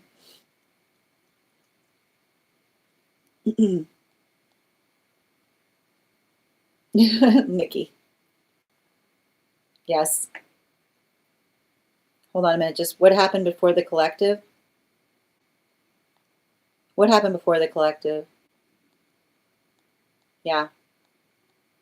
Oh, it really should require the benefit of the doubt. Yeah, that comes, okay. Oh, I'm sending you support on that journey. Good. It's it. It's my toxic trait getting everyone the benefit of the doubt. I don't think that's a toxic trait, you know? It really isn't. You know, it's the observation of trying to recognize and identify what it is that we can do better, you know? Like that is you, that's you being hopeful, you know? They always made you feel not good enough, no matter how successful or good you are. Well, and that's what I keep on seeing. Like I feel like it's you having, I feel like you had to step in for somebody, you know, a lot. I keep on hearing like a lot of expectations and demands. Yeah. Thank you guys for supporting each other in these messages. I've always felt like I am guided, and the trenches I pulled myself out of had to be a miracle. I keep on hearing like they were there with you. It's funny too because they're not taking responsibility for pulling you out of those trenches. They said you did that. I feel like they were like they were there, but they're saying that was all you, is what I keep on seeing. You know? Yeah. Thank you guys. Yeah, I was just going to sign up for, oh, that's beautiful, dear. Well, and I think that that's what I mean, like having a space to like a healthy channel to let something out is going to be really helpful, is what I keep on seeing. Like, because I keep on getting the fact that you're bottling a lot of it up right now. And the thing is, when we bottle it up, it starts to like, you know what I mean? Like, it gets like you need a healthy filter for it. And I feel like that's a great direction to head for that. Selang, thank you for the follow. If I'm ever saying your name incorrectly, by all means, feel free to correct me. Yeah, you can send me one over the disco. I do private readings, Joy. Possibly. I think that was for love. And I sent a message that day. It feels like it's interesting because I feel it's the same energy. It's funny because like they were like I haven't read for that energy before, but every time I read for them, they are connected. I actually did I it's interesting. It came up in another mentorship I was doing, but they're connected to someone like it's a little bit attenuated, but I can explain it in the private message. You're welcome. Good. Thank you. Thanks, Nikki. I do my best. I resonate as well. Thank you, Oda. I'm therapied out. Well, that's what I keep on hearing. Like, here's the thing. I keep on seeing it too. Like, that's what I mean. Because they're saying, like, it's not about talking about it. It's about releasing it. Right. And you like talking only goes so far. Sometimes it's just good to have an energetic outlet, is what I keep on hearing. Like to feel your feels is what I keep on getting. Thank you. Thank you so much for having that reading with me. And again, the next person we're reading for today is Bridget. Bridget, can you let me know if you'd like a general reading, or if you have a question? Well, your cards are out. We're also at 34.8K likes. When we get to 50K, I will be gifting a reading back to the collective. So make sure you're tapping that screen and we'll get to 50K in no time. And just bear with me a moment. Thank you so much, Paul, for the follow. Yeah. Oh my gosh, really? You got cut off. Bridget, that's wild. You got cut off. That's amazing. Also, a reminder to anyone who's joining us across the other apps, you can also get on the list for the reading today via the tree that is being sent in my bio. Strega, can you get off that stuff, please? Why must we do this? Thank you. Ah, we're doing a mind, body, spirit. Yeah, you've won. You've won. I think that means you won therapy. I think that means you beat it. If they tapped out before you did, that means you beat it. Congratulations. All right, we're going to continue right now. Before we continue, we're going to do an intuition check. So I've got the animal and I've got the intuition cards here. A win is a win. A win is a win. All right, I got the animal intuition cards here. We're going to count back from 10, and when we get to 1, I will. Yeah, that like and that's the thing. But like that was like it's a like and I need to point this out. Like this is you going through wound tending right now. Like it's heavy in Chiron, and that's why it's interesting too. because like even that angelic that was coming through is like, you know, it's not necessarily about healing. Like some things are outside of our capacity to heal, but our ability to carry them, like that's what I keep on saying. That's what they're there to help you do right now, is what I keep on getting. All right, I've got the animal spirit guide card here. We're going to count back from 10. And when I need to, hold on, I need to write that down, connection to them.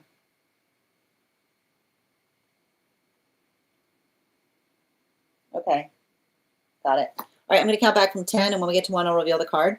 10, 9, 8, 7, 6, 5, 4, 3, 2, 1. Seal. Doesn't want to stay in the deck today. Don't want to stay in the deck. Okay. All right, where are we? Yes, Paul, we do Akashic readings here.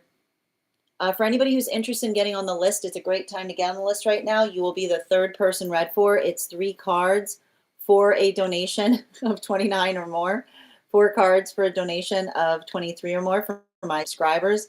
Links in my bio. Please keep in mind there are 2 things I do not read for across these apps: pregnancy or medical. Happy to give insight on anything in private readings, and you can book private readings on my site. We're also doing a giveaway when we get to 50K likes today, so make sure you're tapping that screen. We'll get to 50K in no time. If you guys would like to take advantage of the very, very special discount code that we have today for the retreat, make sure to message me the word trip and I'll send it to you. If you are interested in getting a discount code for the classes, message me the word class. And if you are a super fan who would like access to the super fan only disco channel, message me a disco gift and I'll be happy to send you that invite. Before we get started, I need to move Strega because she's being naughty. Hold on. Strags. Come on, man. No, I don't want to hear it. You know better. You know better. I know. I don't want to hear it. Okay? Be good. Do you hear her? All right, where were we? Water. Nikki, your ability to bend animals is a sight to behold. I should have known. Okay, yeah, you know what? I'll stick with this seal. All right, let's continue right now. And I'm gonna pin up. Hold on, I got to pin up Bridget here. Mind, body, spirit. All right, guys, make sure to give Bridget some love. Mm-hmm.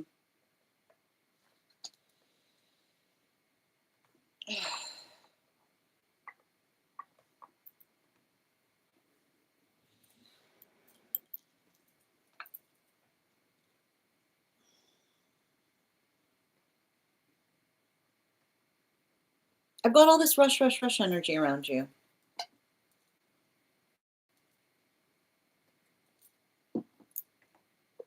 You know?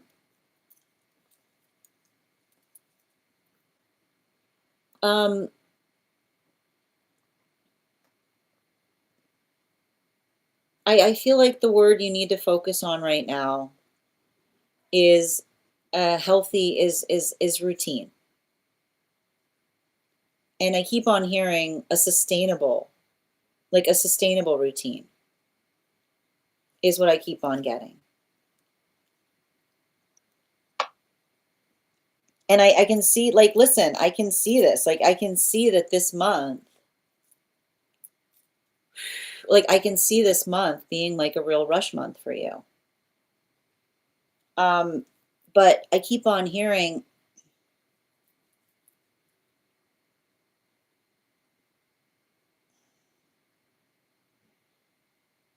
I really want you to, I mean, I know this keeps on coming up when I'm doing these like mind, body, spirit readings for you, which is, I feel like you have to put, a, your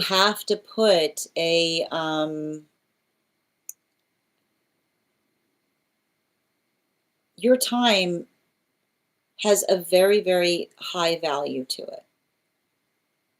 And I literally want you to figure out how much that, like what that number is.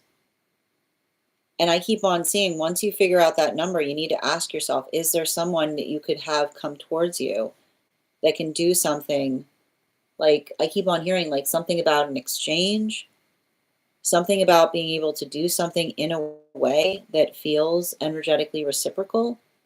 Because, and I keep on hearing it doesn't have to be monetary, but I keep on seeing that there's something in relationality to the mind body spirit reading, which says, I keep on hearing, it's interesting because I keep on hearing, do you have to do that?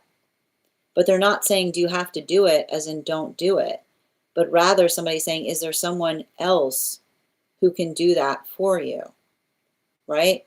Like, I keep on hearing, it's interesting. Every time I read for you, I keep on getting there's a delegation issue. You know? Um, and delegation issues are sometimes impacted or affected with trust wounds, right? Like, how's the trust wound behind the delegation issue? You know, like that's what I'm effectively seeing. And I think that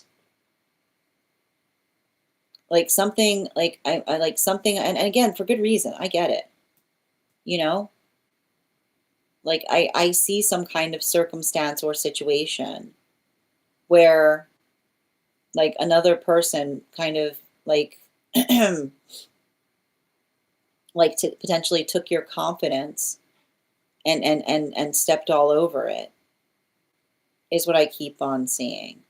But um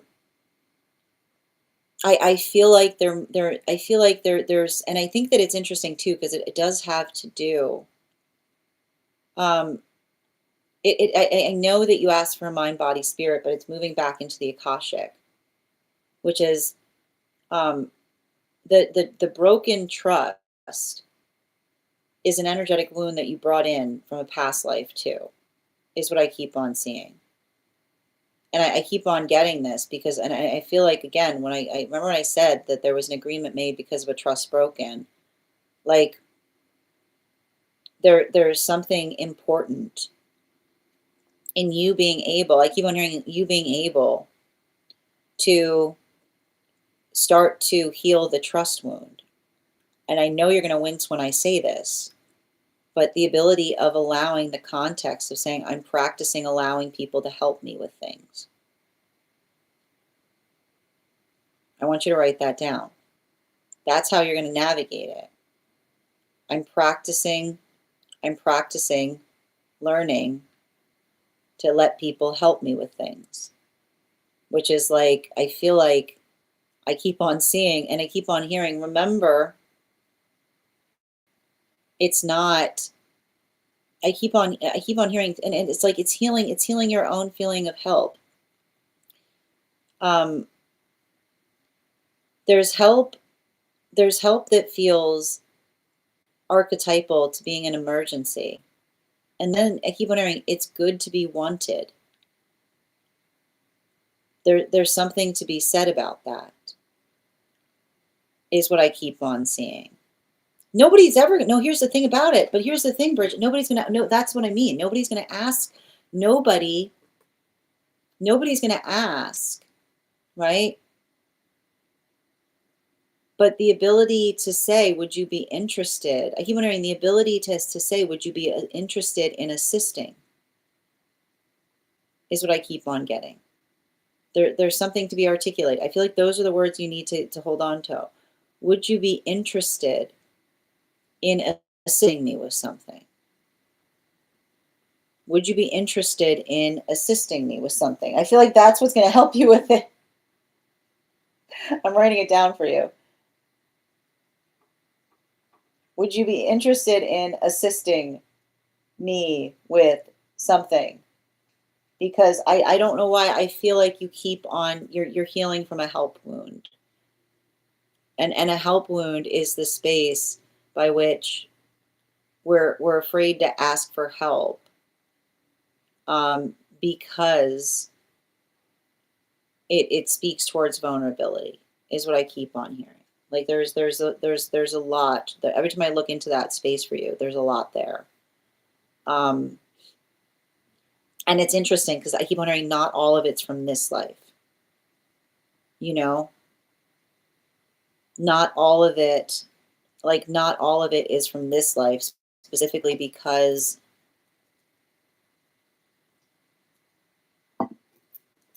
I keep on seeing it's work. It's like that is like, and I feel like that's like the bit of homework I would give you with this reading, right?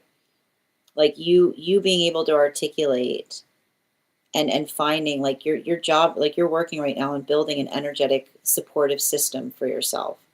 And I keep on hearing a supportive system is not articulated or defined by energetic need, right? You don't need to build a supportive system in a space of desperation. You can build a supportive system in the space of, I keep wondering, you can build a supportive system in the space of something that allows the context of being able to do something more energetically effectively. And I think that it's going to, um, I feel, and I don't think I know it because I like it says it's like it's going to effectively help you. I keep wondering, it's going to help you get to that beach moment that you've been dreaming about, is what I keep on seeing. And I keep on hearing, I keep wondering, it's not the beach moment by which you're looking towards something and saying, I don't care about anything. It's the beach moment by which you, like, I keep on hearing, like, I'm seeing that higher self there, and you're like, it's in trusted hands. You know what I mean? Like, I feel like that's the thing about it. Like, I keep on hearing, like, the beach moment that I'm seeing in relationality to where you are now and where they are. I'm not seeing much difference. But when I talk to them about it, I keep on hearing they're saying, "Oh no, it's all getting done. It's in trusted hands." Like someone being like, I like there's a reliability point that they've discovered that allows them to be able to find those modalities of rest. Bottom of the deck on this reading. Yeah, King of Wands, you know? Oh, there's like I feel like there's I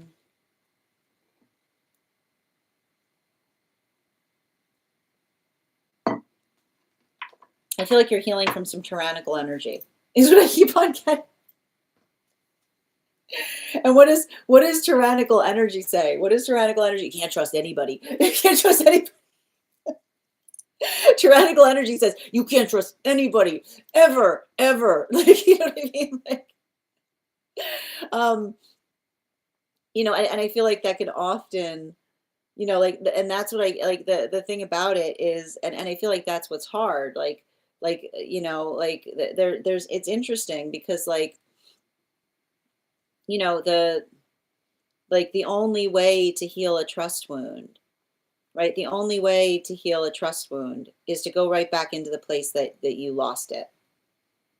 You know, the only way to heal a trust wound is to go right back into the place that you lost it. You know, and it feels crazy as you're doing it. But that's also the space by which we're able to identify like how far, like the difference between trusting is never a failure point. Discernment is. Why are we here if we can't trust one another? You know? And I feel like one of the things that's going to start to help with that is I feel like I want you to start writing down. I feel like it might be a good practice for you to write down experiences by which like someone like experiences by which you are able like experiences by which um somebody like someone held your trust in a point of honor. And if you have a hard time finding those moments, I want you to recognize how far you've come. And I want you to start writing down what it would feel like to start to experience that, is what I keep on getting. Thank you so much for having that reading with me, Bridget. And if this message connected to you as well, it's very common for those who need these messages to be here to experience them. We are doing personal readings right now. The list is open. If you'd like to get on the list, you'll be the third person read for. It's 3 cards for a donation of 29 or more, 4 cards for a donation of 23 or more for my subscribers. Links in my bio. Please keep in mind, there are 2 things I don't read for across these apps: pregnancy and medical. Happy to give insight on anything in private readings, and you can book private readings on my site. I'm going to take a moment to read over some of the comments that came through as I was reading. All right. Oh, she's a cat. Yep.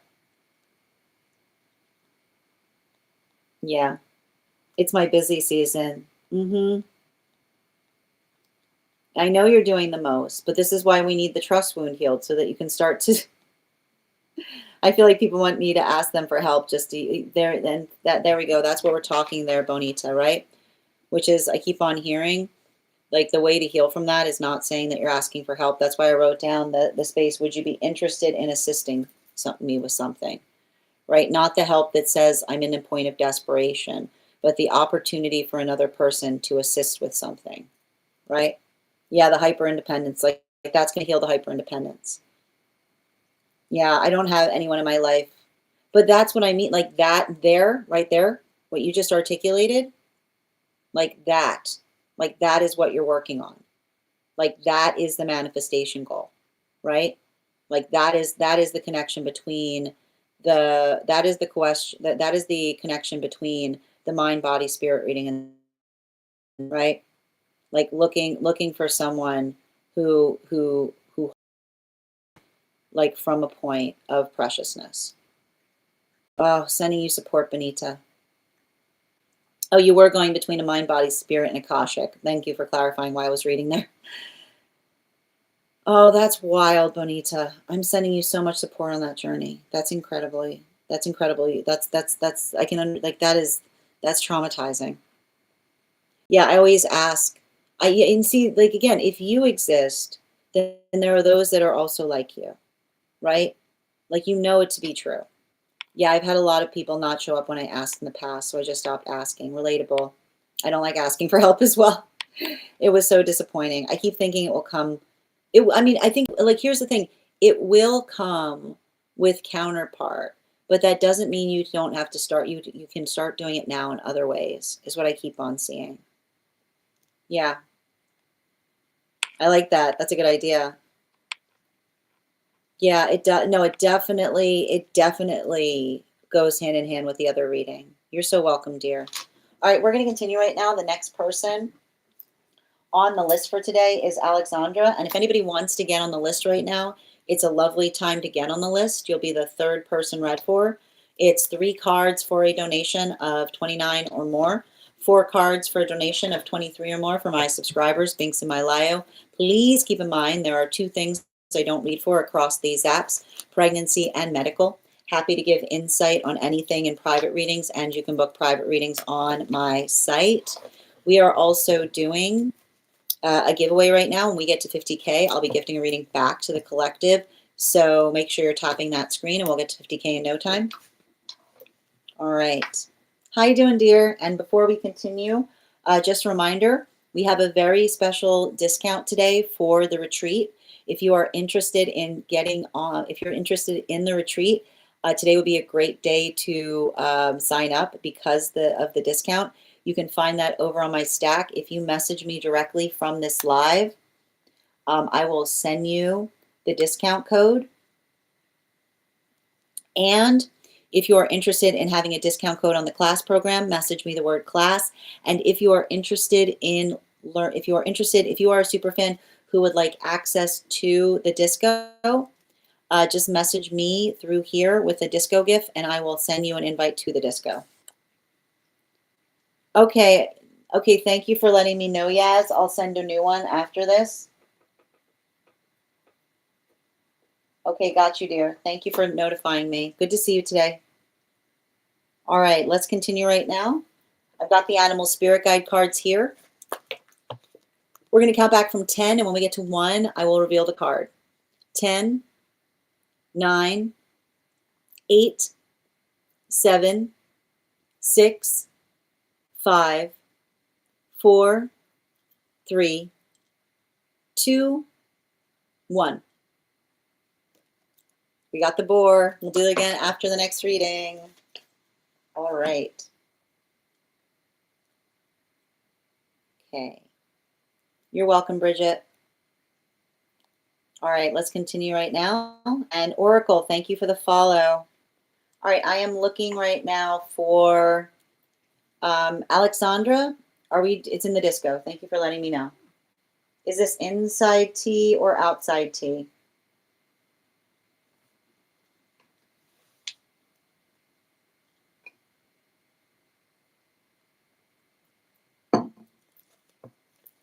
Got it. All right.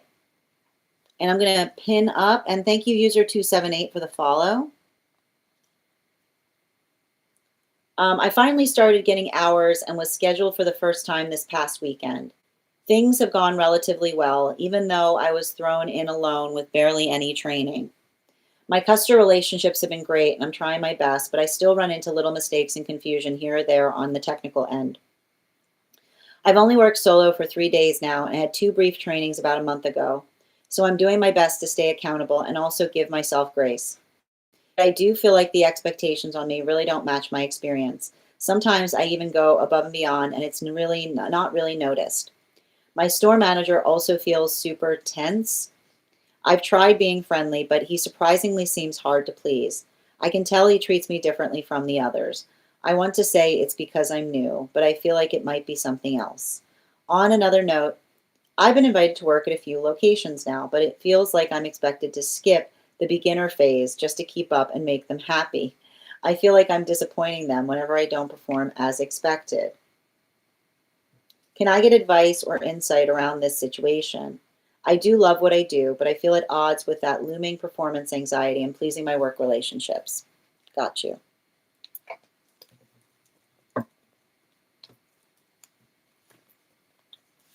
4 cards, please.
Yeah.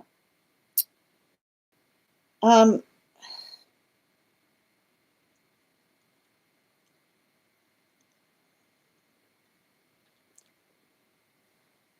I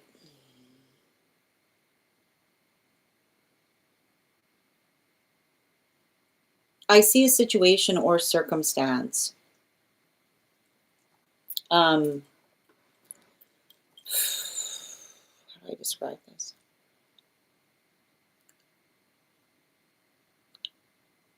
So, and it's interesting. It's interesting too because like it's actually coming through one of your guides. Is what I keep on getting. And the thing about the guide is that it has it's there's like there's something to be said in relationality to working through our own energetic aura is what I keep on getting. And there's something in, and this isn't a bad thing. Okay, I'm not articulating that it's a bad thing, but it's something that you should be energetically aware of. I keep on getting that in relationality to your aura, there's something that feels intimidating to it, is what I keep on getting. And the the space, but I keep on hearing like everything that you're describing, and I'm not trying to say this in a way that you're intentionally doing it, but I keep on hearing, have you considered like I keep on hearing, have you considered the possibility that the energy is not ignoring you, but rather that they're intimidated by you? Is what I keep on seeing. And I know it's really hard when there's an aspect of intimidation in our own aura, because I don't necessarily feel like there's something about that you're doing intentionally, is what I keep on seeing. It's not something that I'm identifying that you're like consciously like aware of. But that's why it's interesting that I've got a guide that's effectively stepping forward to try to articulate like they're it's funny because they're pointing to themselves to a certain extent. Right? It's really like they're like they're like, that's me. They're going like this, like they're articulating upon the fact that the space by which like the space by which you're energetically like connected like can often create the space. And I feel like if this is, I keep on hearing like one of the ways you can often identify that this is happening is, does this feel familiar?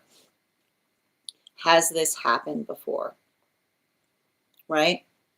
And if like I keep on hearing like if like the and I feel as like, and I keep on hearing it's something that you can work through, but it's going to effectively, I keep on hearing like having to go extra far to articulate to another your approachability is what I keep on seeing, which I know like I know can feel exhaustive, right? And I know that it's not, and I know that it's not energetically fair in the fact that you have to do so, right? Because I just keep on hearing it has something to do with your power of presence and how that power of presence affects others, right? And it's interesting too, because I don't even feel like I don't even feel like it's energetically intentional on your part, is what I keep on seeing, you know? Um,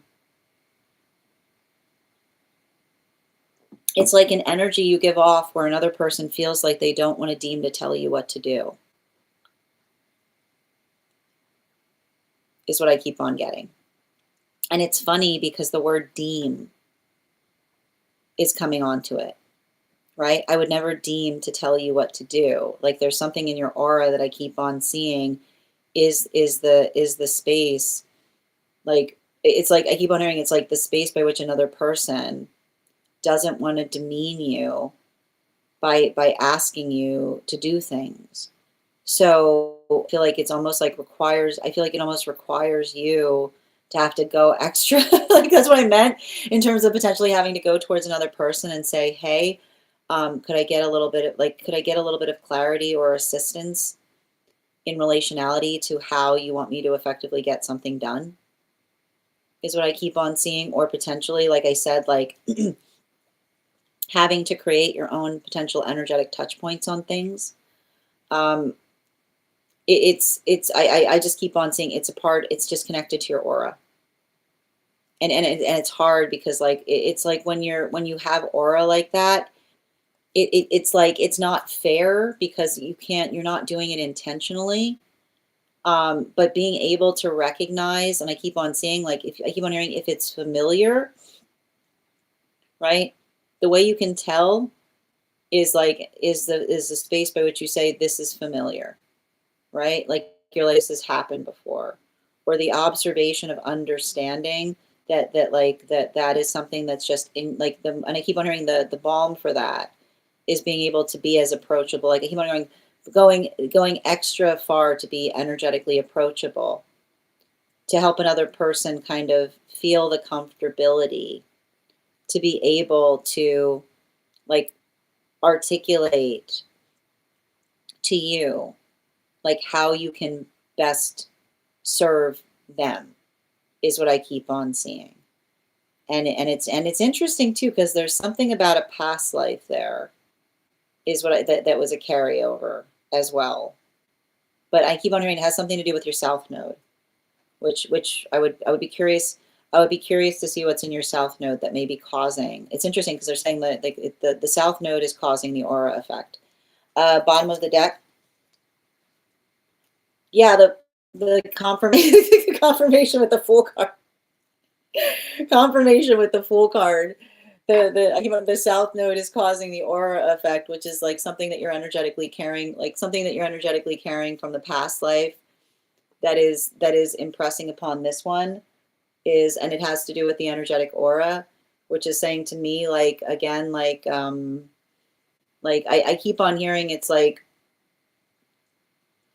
it's giving me like that sense of like I feel like you don't recognize the fact that you carry a little bit of energetic presence with you, that I feel like it's like I keep on hearing it's not your fault, it's a presence of the unapproachable, right? So again, when we're navigating the presence of the unapproachable, we do everything we can to let another person know that we are energetically accessible, right? So I feel like it's kind of hard because I feel like the way you have to kind of move through that is like going the extra mile in relationality to being extra affable. Like it's like you have to like I keep wondering, you have to turn on your Leo. I don't know if you have any Leo placements. You have to turn on your Leo energy to a certain extent by letting another person know that you're not like, you're not intimidating, right? Like beyond the way that they may energetically feel around you is what I keep on getting. And I feel like, and I do feel like I keep on hearing this is something this is something you'll like, and it's interesting too, because I keep on hearing something about one of your guides trying to help you through it, like trying to, like trying to help you, like understand, like helping you understand how to, um, like help others with it is what I keep on seeing, because I know it's frustrating because like I do see like a situation like there are benefits to it, but it's also going to have to make it's like I do feel like it requires you to have to go the extra mile in letting others know, recognize the fact that you're energetically approachable, you know? Um, and again, yeah. And I keep on getting a very clear guide coming through every time I read for you. I'm happy to share it over private message, but I keep on hearing like it it comes in relationality to like working through that energetic like feeling is what I keep on getting, you know? Yeah, absolutely, dear. Thank you so much. Okay. All right. And we're going to continue right now. Thank you so much for having that reading with me. And if this message connected to you as well, it's very common for those who need these messages to experience them. We are doing personal readings right now. If you would like to get on the list is open. It's a great time to get on the list. You will be the next person read for. It is 3 cards for a donation of 29 or more, 4 cards for a donation of 23 or more for my subscribers, Binks and Lio. Please keep in mind there are 2 things I do not read for across these apps, pregnancy and medical. Happy to give insight on anything in private readings, and you can book private readings on my site. I'm going to take a moment to read over some of the comments that came through as I was reading. Absolutely. Yeah, Scorpio energy will do that too. Yeah, if you've got a lot of Scorpio energy, that can often bring that on as well. Good point, Bridget. Yeah, I feel like I soften myself to be approachable.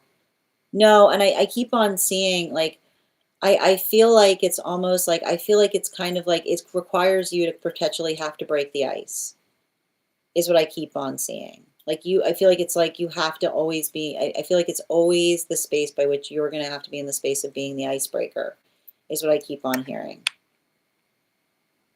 Yeah, like exactly. No, exactly. You got it. Bridget's got it. Exactly. Movement. Thank you for sharing the live. Always appreciate when you guys share the live. Yeah, Pisces. Okay, Pisces 6. Yeah. No wonder I have to overextend. I would love to know more. Yeah, absolutely. And thank you, Icy, for the follow. Thank you as well, Movement. Yeah, that'll do it, right? All right, my friends. The list is now open if anybody would like to get on the list. We are also doing right now, we are also doing 1 card readings for subscribers. So if you are a subscriber and you would like to get on the list, go ahead. I mean, if you would like to have a card pulled, go ahead and put your question in the comments. If you would like to become a subscriber, go ahead and become a super fan. Your super fan status will make you eligible for a 1 card. And while we wait for the 1 cards to come through, just a reminder, we are at 39.8K likes. When we get to 50K, I will be gifting a reading back to the collective. So make sure you're tapping that screen. We'll get to 50K in no time. And just a reminder, if you are interested, we have a very special discount that's occurring today for anybody who's interested in taking that retreat. That will be available until midnight tonight. So if you are interested, you can message me directly and I will send you a link for information on that special discount for our trip. If you are interested in learning more about our class or receiving a discount for the class program, message me from this live for the word class. And if you are interested, if you are a super fan who would like access to our super fan only disco channel, just message me a disco gift and I'll be happy to send that to you. All right. 1 card, highest priority, please, for Bridget. Woo! You got the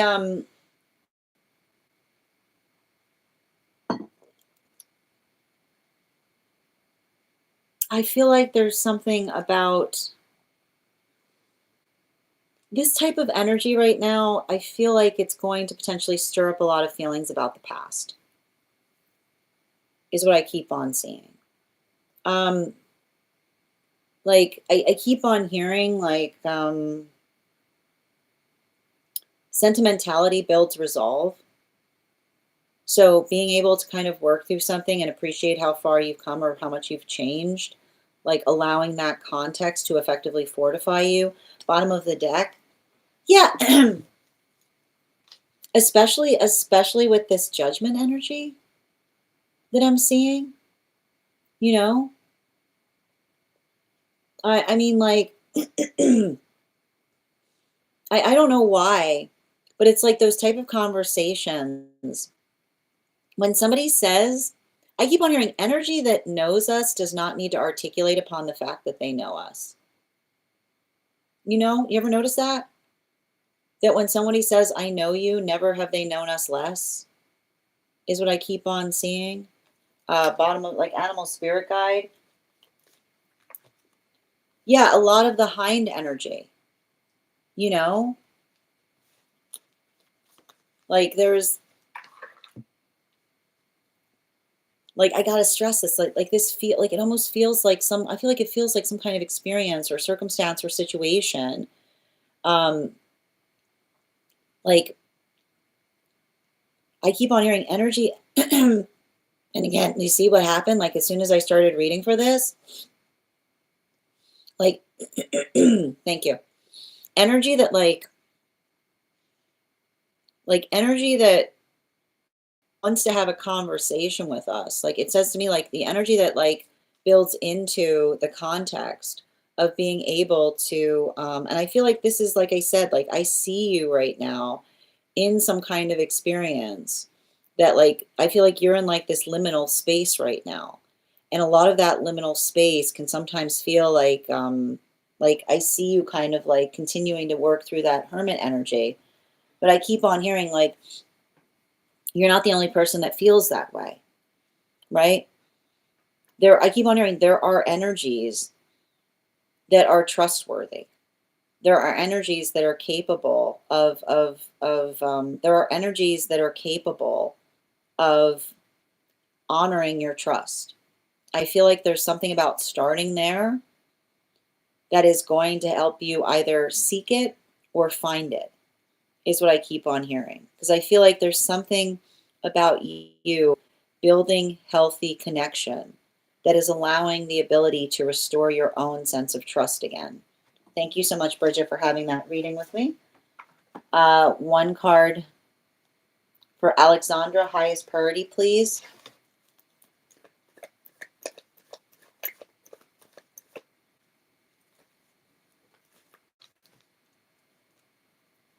We've got the 4 of Cups in its reversal. So, like I said, I like to point this out, like, and this is the hard thing, like when it comes to it's interesting too, because I keep on hearing chart synastry. Like when it comes to chart synastry, like sometimes we can't, like when we're navigating through experiences with aura effect, or like something about the ability of the way we kind of are effectively perceived. The hard part about that is there often are those modalities by which it's not necessarily intentional. You know, it's like it's working through. Like I would not be surprised. Um, like I would not be surprised if you talk to connections that you've had with someone who, like, potentially, like, I feel like the way you can kind of build into this is talking to another person, like, well, about their first impressions of you, because I keep on saying something about understanding that you're giving off is like allowing you the ability to, I keep on hearing like disembark, if you will, at the modality by which you need to, from like the what you give off versus who like how quickly another person can energetically get to know you, right? Which is like I keep on hearing, like it's almost like I feel like what you're working towards is like the ability of another person to say, like, don't let the intimidating aura fool you. Like, you know what I mean? Like it's like the space by which you say to another person, like it's not, it's like there's like a lot of friendliness behind it, is what I keep on hearing, bottom of the deck energy, yeah, with the judgment card, right? Like it's saying to me, like there's something about that I keep on seeing that is it's impressive, is what I keep on hearing. But the thing is, with impressive energy, is impressive can keep others at an energetic distance to a certain extent. Yeah, especially with the boar energy. Interesting too, because there's like I'm like I feel like it's giving some indications as to like some past life energy that you're carrying into this one, is what I keep on seeing. Because like, and I keep on getting this, like there's a little bit of this, like there's a standoffish energy there, but I don't think that you're intending to I don't think you're intending to create that standoffishness. I think that it's just effectively energetically appearing, is what I keep on getting. You know? Yeah. One moment, please. Ella, one card around navigating their energy, please.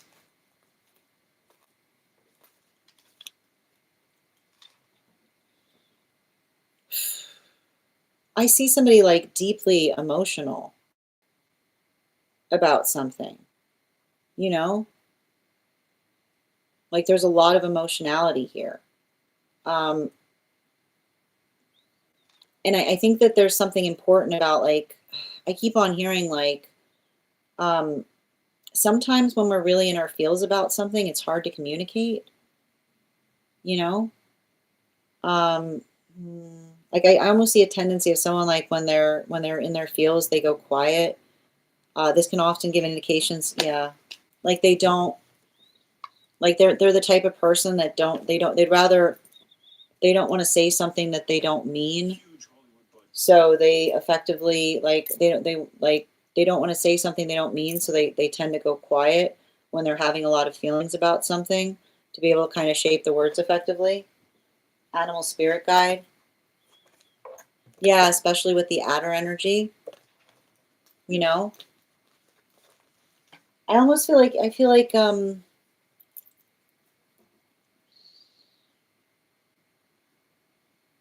it does, it's like it does feel like somebody who's missing you, you know, or somebody who regrets something that they said to you.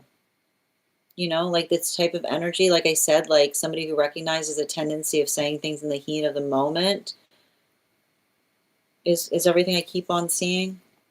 Yeah.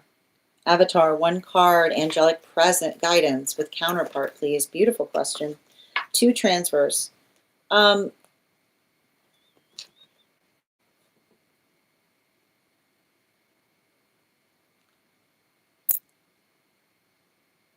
feel like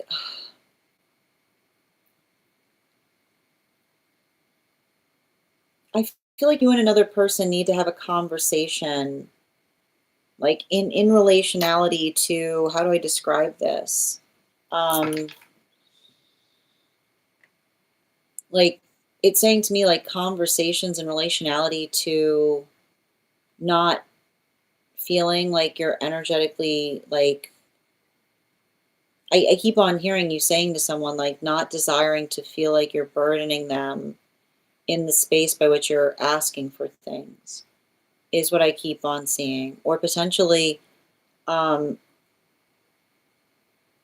like I feel like this is you explaining to another person that you're healing from passive aggressive energy. And and it's hard when like it's hard that when we're healing from passive aggressive energy, because I keep on seeing like you almost have like an ability to energetically withdraw. Like I feel like I see you having that ability to withdraw when you see someone that's not in a space of warmness. So I feel like the balm you need to put towards something is saying, if there's something wrong, please promise to tell me, is what I keep on getting. Bottom of the deck. Yeah, especially with the judgment card and its reversal, like potentially explaining to them about healing from situations where like everything was fine until it was not, you know, like those circumstances or those situations by which we have check-ins, or potentially talking to another person about creating more of those energetic check-ins. Like I keep on hearing like, can we just, like you and another person, like having a day or a time by which you just have the ability to connect with each other and talk about how you're feeling, you know, because I feel like that often can allow the space by which we don't start carrying things that are bothering us, but being able to talk, like feel like you have a modality to talk about something small so that you can do something better, is what I keep on hearing. Animal spirit guide. Yeah, especially, ooh, 2 cards, right? Yeah, we've got that, like especially with the adder and the raven, you know, like this is making sure like making sure that you're on the same page so that you don't have to worry about unspoken conversations, is what I keep on seeing. Thank you. Yeah, I have a lot of people that think they know me, but they have no idea. I'm very selective. You're welcome, Bridget. Yeah, can I have 1 card regarding my move? I got you, dear. I feel like there's something about I feel like there's something about this that feels very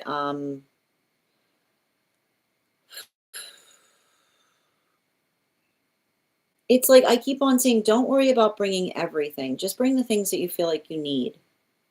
Because there's something about, I keep wondering, there's something about you finding the right place. So I keep on seeing, like, I keep wondering, pack light until you find that perfect place, is what I keep on hearing. Bottom of the deck, yeah. Because I don't know why. Like, I don't know if you're still, like, especially, I keep on hearing, especially if there's a place that you're going that, like, it doesn't feel like, I keep wondering if it doesn't feel like, if it just feels like an immediate, like an immediate solution. Like don't, like I keep wondering, don't get too settled in a place. Make sure that you feel it out before you have like everything, like until unless you like before you bring everything with you there, is what I keep on getting. Animal spirit guide, yeah, with the hind energy.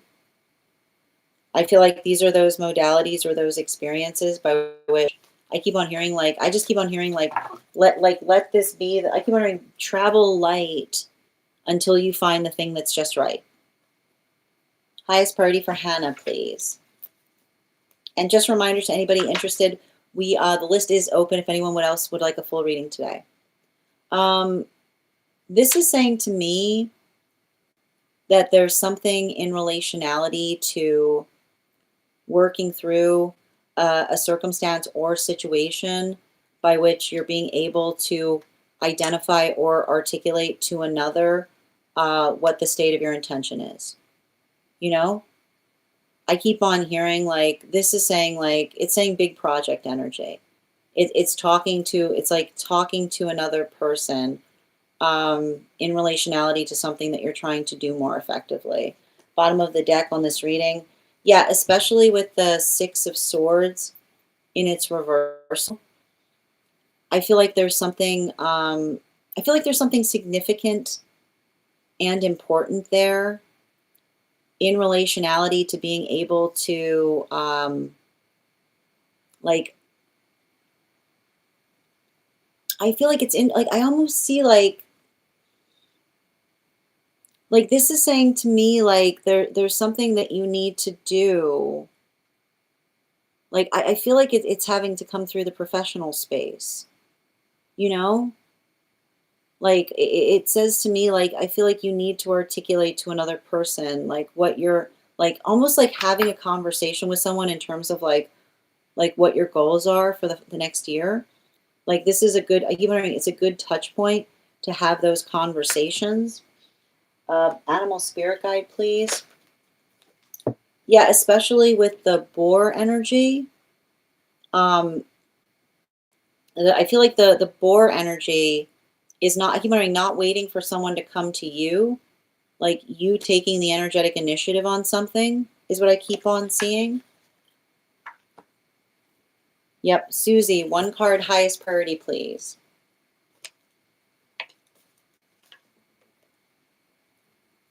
I feel like you need to stop being so hard on yourself right now. And don't, I keep on hearing like everybody, I feel like this type of energy, like everybody's working through something right now, giving someone the benefit of the doubt, like assuming everything's okay unless you hear otherwise. Yeah, well, yeah, because again, you see this, like especially with the world card, bottom of the deck, you know, like I feel like there's something about working through the space of like being energetically productive or like allowing the context by which you're able to articulate and define to another. Like everything I keep on seeing here is like it says to me like don't procrastinate on something, especially something that you've been procrastinating on. It's not going to take a lot of time. Just do it. You'll feel better on the other side of it, is what I keep on seeing, you know? Yes. One card on the knee. Oh, hold on. I owe you an animal spirit guide, Susie.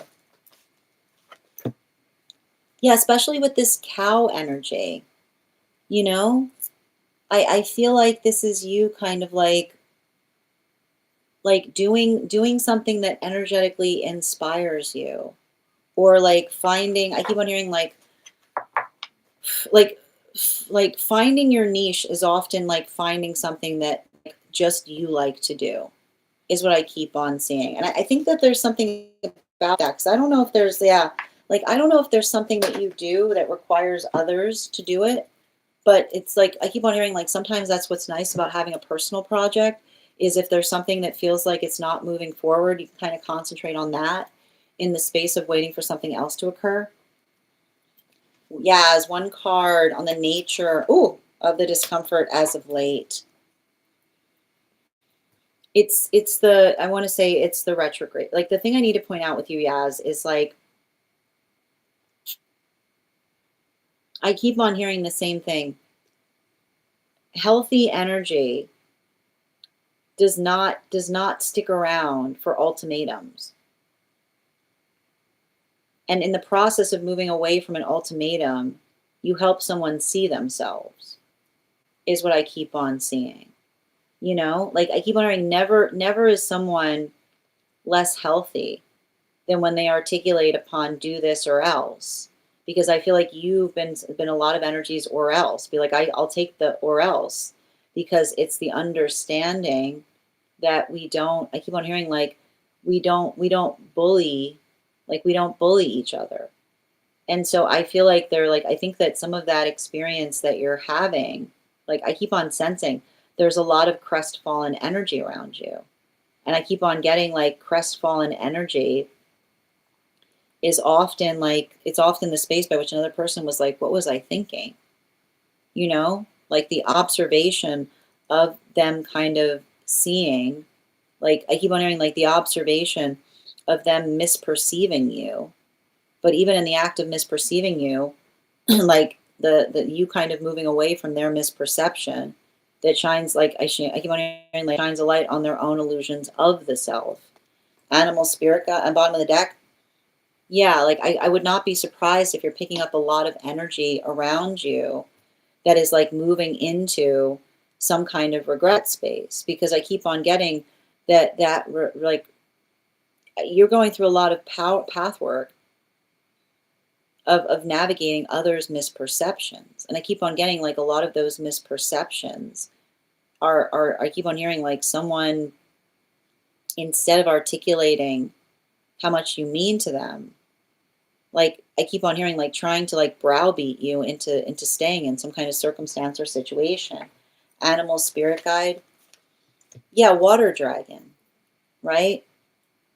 Like often I keep on seeing like they became their self-fulfilling prophecy, right? Like they were so worried about losing you that they gave you an ultimatum, and in the moment by which they gave an ultimatum, they lost all contact with you. So I feel like it's interesting because it's like it didn't have to be like that, and you're probably feeling a lot of the aftershocks of that. All right. Hold on a moment.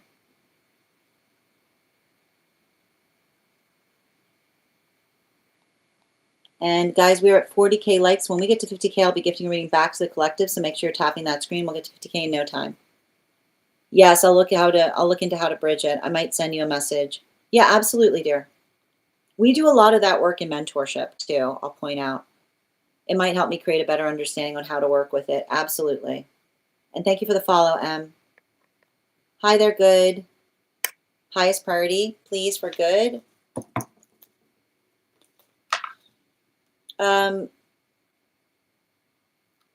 This says to me like I feel like this is you making plans.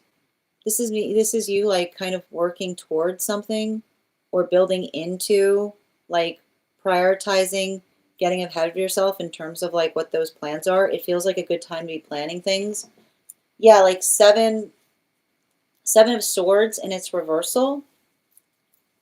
The one thing I keep on seeing in relationality to that is like working through. I keep on like the thing with these retrogrades is it sometimes can create these feelings of stagnation, but like there is no stagnation if we're like working towards being productive. Like everything is just more time to plan things is what I keep on seeing. So I feel like there's like something about that. Animal spirit guide coming through, please. Yeah, the blackbird. I feel like there's something, how do I describe this? Like, I feel like this is you kind of finding, like building, like I keep on hearing, like, I feel like you're building a new appreciation for energetic situations by which your uniqueness is a gift. It's not a negative. And I feel like what's hard about that is like I feel like there's like I almost see you like I feel like this is you kind of observing the difference between a past version of self that was potentially like looking to like fill a void versus kind of working in a way by which you're identifying and recognizing your own space of productivity, you know? Like I just keep on picking up a lot of energy there in relationality to being able to have a point of contemplation in relationality to how far you've come. Thank you as well, Ella.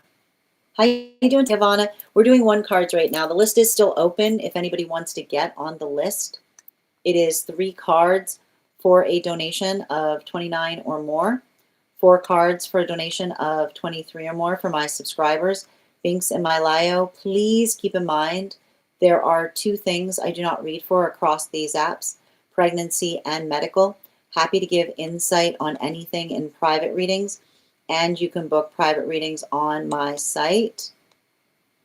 We are also doing a giveaway when we get to 50K likes. I will be gifting a reading back to the collective. So make sure you're tapping that screen and we will get to 50K in no time.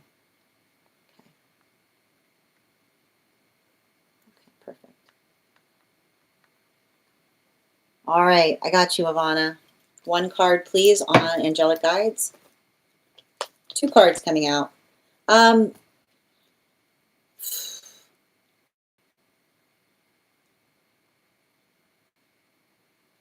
I feel like this is I feel like there's something important in working through any kind of energetic doubts that you have in relationality to like yourself right now. Because everything I keep on seeing, I feel like there's something really important right now in terms of navigating. This has been coming up a lot for individuals. Others' misperceptions of us, you know? I keep on hearing others' misperceptions of us are not our responsibility unless they're true, right? And often, like the experience by which another person like tries to project upon us, I keep on seeing like you like allow the context of understanding that their projections have much more to say about how they feel about themselves than having anything to do with you. But it's like you may effectively trigger those projections in another. Bottom of the deck. Yeah, especially with this Six of Swords energy right now. The thing with the Six of Swords that we're kind of working through is I feel like it's the amplification of recognizing how much you've changed. And I keep on hearing like you've got an angelic guide saying we're supposed to change, right? Like change is the whole reason that we energetically arrive here. But often I keep on hearing when someone else is working through their feelings, like our changes may inspire insecurity in them. So I keep on hearing like if you're experiencing that, navigate that with a point of compassion, but also like be able to put like distance to things, you know? Like I keep on hearing you also deserve compassion too. And that doesn't require, I keep wondering like that doesn't require you to effectively like have to change, like you shouldn't have to energetically um, like change your own behavior to be able to navigate another person's discomfort. But I keep on seeing, because I keep on hearing like that experience of like, we navigate discomfort in the best way possible by being able to articulate on it. Because if we can't articulate upon it, then it would often be indicative of a need for shadow work to occur. Bottom of the deck, I mean, animal spirit guide on this. Yeah, like especially like, I feel like I see, like, you know what? And I think it has to do with like who you're speaking to right now. Because I keep on hearing the same message, which is something that we talk about that could create the feeling of deep security can often create feelings of instability in another, right? Like the anxiety point in recognizing that, you know, something, I keep wondering like so, I'll put it this way, like the kind of thing that we talk about that we say, isn't that amazing? And another person's like, no, being like, you know, it's like our own ability to kind of navigate change often is like articulates what feels comfortable versus what feels energetically disruptive to us. So I feel like there's something about you being more fortified for that right now. So I feel like I keep wondering, don't take it personally if you're energetically misunderstood. Just to effectively like just allow for the observation is what I keep on hearing. Yeah, thank you. Okay, thank you for that, Yaz. I'll confirm. One card for Claire, highest priority, please. Um, you know, I feel like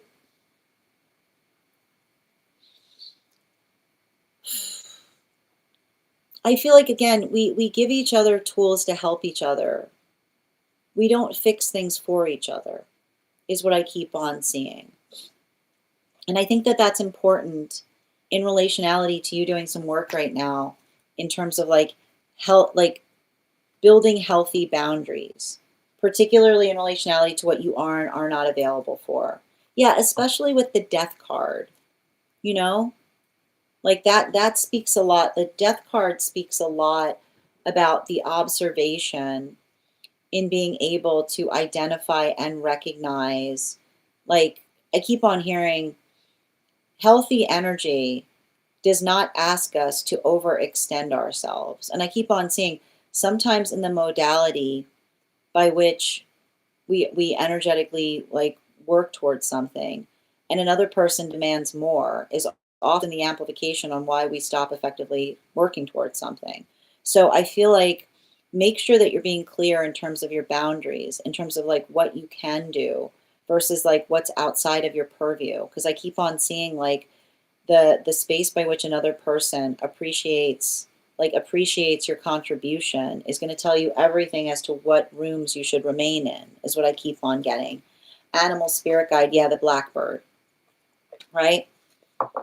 Like the space by which like we don't, I keep on hearing we don't become energetically inconsiderate in the space by which we're doing something that feels like an energetic benefit point. So those modalities or experiences by which we articulate, like I feel like it's almost you kind of like having to kind of put your feelings towards something.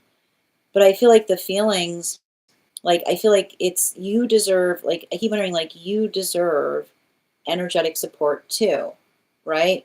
Like it's not the it's not the space, like it's not the space by which I keep on seeing. I don't see you doing something to be able to get credit for it, but it's not requiring credit, it's requiring appreciation of a contribution point.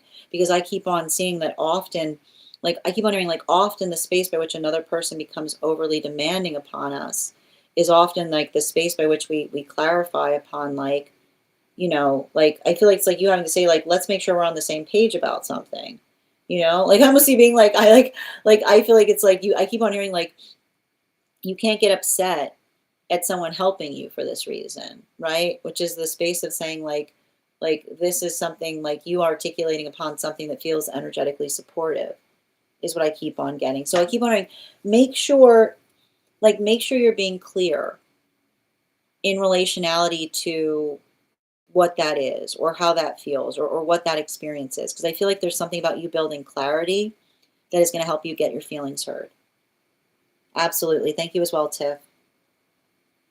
Oh my gosh, really, Julia? Well, again, don't be too like that. Thank you for confirming what I was reading. Yeah, okay, so thank you for confirmation on that. Minnie, one card, please, on for the priority for the weekend. It's getting stuff done. I feel like I see you like getting a lot of stuff done off your to-do list so that you can have some kind of rest period. Yeah, you know what I mean? Like this feels like it feels like I feel like it's busy, busy, busy, but busy, busy, busy so you can rest the following week. I don't know if there's something about you taking some time for yourself. Yeah, especially with the swan energy. I'm just observing some kind of circumstance or situation by which you're identifying or um, like it's giving me a little bit of like work hard, play hard. Like I don't know if there's something about that where like you've got plans with someone, but the ability to kind of like just get some stuff off your to-do list so it doesn't feel like it's like weighing on your back is what I keep on seeing, like a weight lifted. You're so welcome, Hannah. All right. Oh, thank you, Nikki. Oh, you're gonna redeem. Wonderful. Okay, perfect. Thank you. Welcome back, dear. Okay, Nikki, you're the next person on the list right now. And if anybody else wants to be on the list right now, you'll be the second person read for. No, we shouldn't have to shrink ourselves. It happened today. Thank you, Ivana. This is very helpful. I was standing my ground and they were trying to make me feel like trying to make me doubt myself. Oh, and sending you so much support on that journey, dear. You're welcome, Minnie. All right. The next person we're reading for today is Nikki. Nikki, can you let me know if we're doing a general reading or if you have a specific question you'd like me to answer? And if anybody else would like to get on the list right now, the list is open. How you doing today, Ms. Millie? One card on current connection. I keep on hearing illusion-free zone. you know? Like I'm getting here some kind of vibration in making sure that there's absolute clarity between you and another person in relationality to what you're energetically seeking, making sure that you're on the same page. Bottom of the deck on this reading, yeah, especially with justice. Like a lot, I keep on hearing like I keep on hearing like absolute clarity between you and another person in terms of like I keep on hearing like making sure that you're like level setting in terms of what the expectations are in like both I keep on hearing like both where you are now and also what it is that you hope to have with one another in like the long term. I keep on hearing we can talk about our manifestation goals without promising them to each other. Animal spirit guide, please. Yeah, especially with the boar energy. You know, like I keep on hearing nobody, I keep on hearing like nobody, like none of this like leaning in type of energy of someone articulating something, but then giving indications of something else. Like the ability to be able to be very like, we say what we mean and we mean what we say, and we don't say things.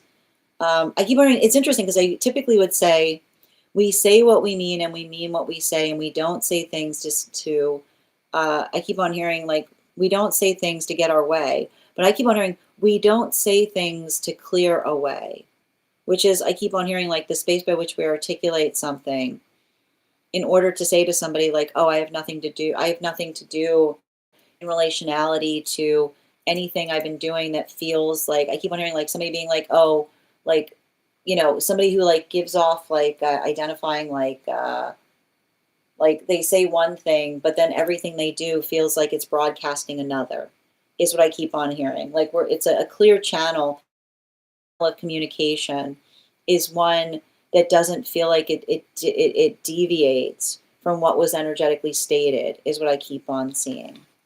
Thank you so much for having that reading with me and being a subscriber. Thank you for confirmation too. Ooh, we're doing an Akashic. Absolutely. We're also at 45.5K likes. When we get to 50K, I'll be gifting a reading back to the collective. I'm going to pin up Nikki here. And just a reminder to anybody joining us, if you are interested in learning more about the trip that we have in August, there's also a very special coupon that we have today that's available today only. You can message me the word trip. If you are interested in learning more about our class program, you can message me the word class. And if you'd like a discount code to the class program, message me the word class. And if you would like to be invited to our subscriber-only disco channel, just send me a disco gift and I'll send you that invitation. All right, I'm going to pin up Nikki here. We are doing an Akashic. And before we begin, why don't we warm up those intuition muscles with an intuition check. All right, I've got the animal spirit guide card here. We're going to count back from 10. And when we get to 1, I will reveal the card. 10, 9, 8, 7, 6, 5, 4, 3, 2, 1. We got the boar. Thank you guys for participating. We'll do that again after the next reading. All right. And if anybody else wants to get on the list right now, it is a wonderful time to get on the list. You will be the second person read for today. So if you're hoping to get on the list and you don't want a long wait, now is the time to join. And just bear with me a moment. Perfect. I like that, Nikki. Excellent. Hold on a minute. Let me just pin you up, dear. All right. Can I please, guys, make sure to give Nikki some love. Can I get 4 cards, please, Akashic?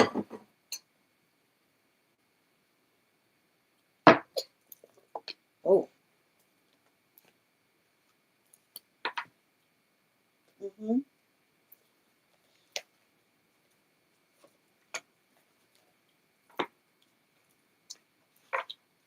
And 1 more. Thank you.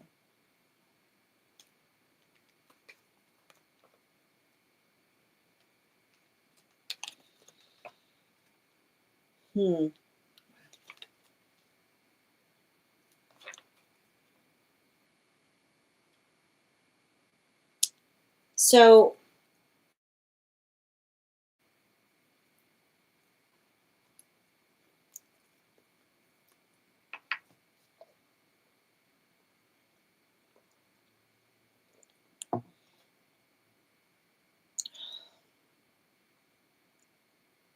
You know, the hard thing I keep on seeing in relationality to the space that I'm working, like that you're going through here, is it's how do I describe this? There's a lot of precious energy is what I keep on seeing. And the problem with navigating precious energy is the the space by which, and I keep on, like, this is something that's carried forward from you from the past life as well, because everything I keep on reading into is showing me these experiences, and I think we've talked about this, because often, and this is why you'll notice, like, the Akashic readings often feed into the past life readings.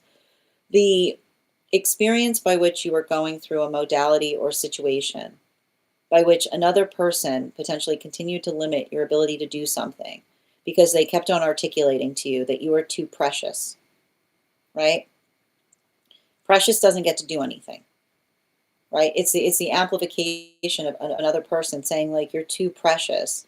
We can't, like, I keep on hearing somebody being like, we can't have you, like, going all, like, doing all of these things is what I keep on seeing.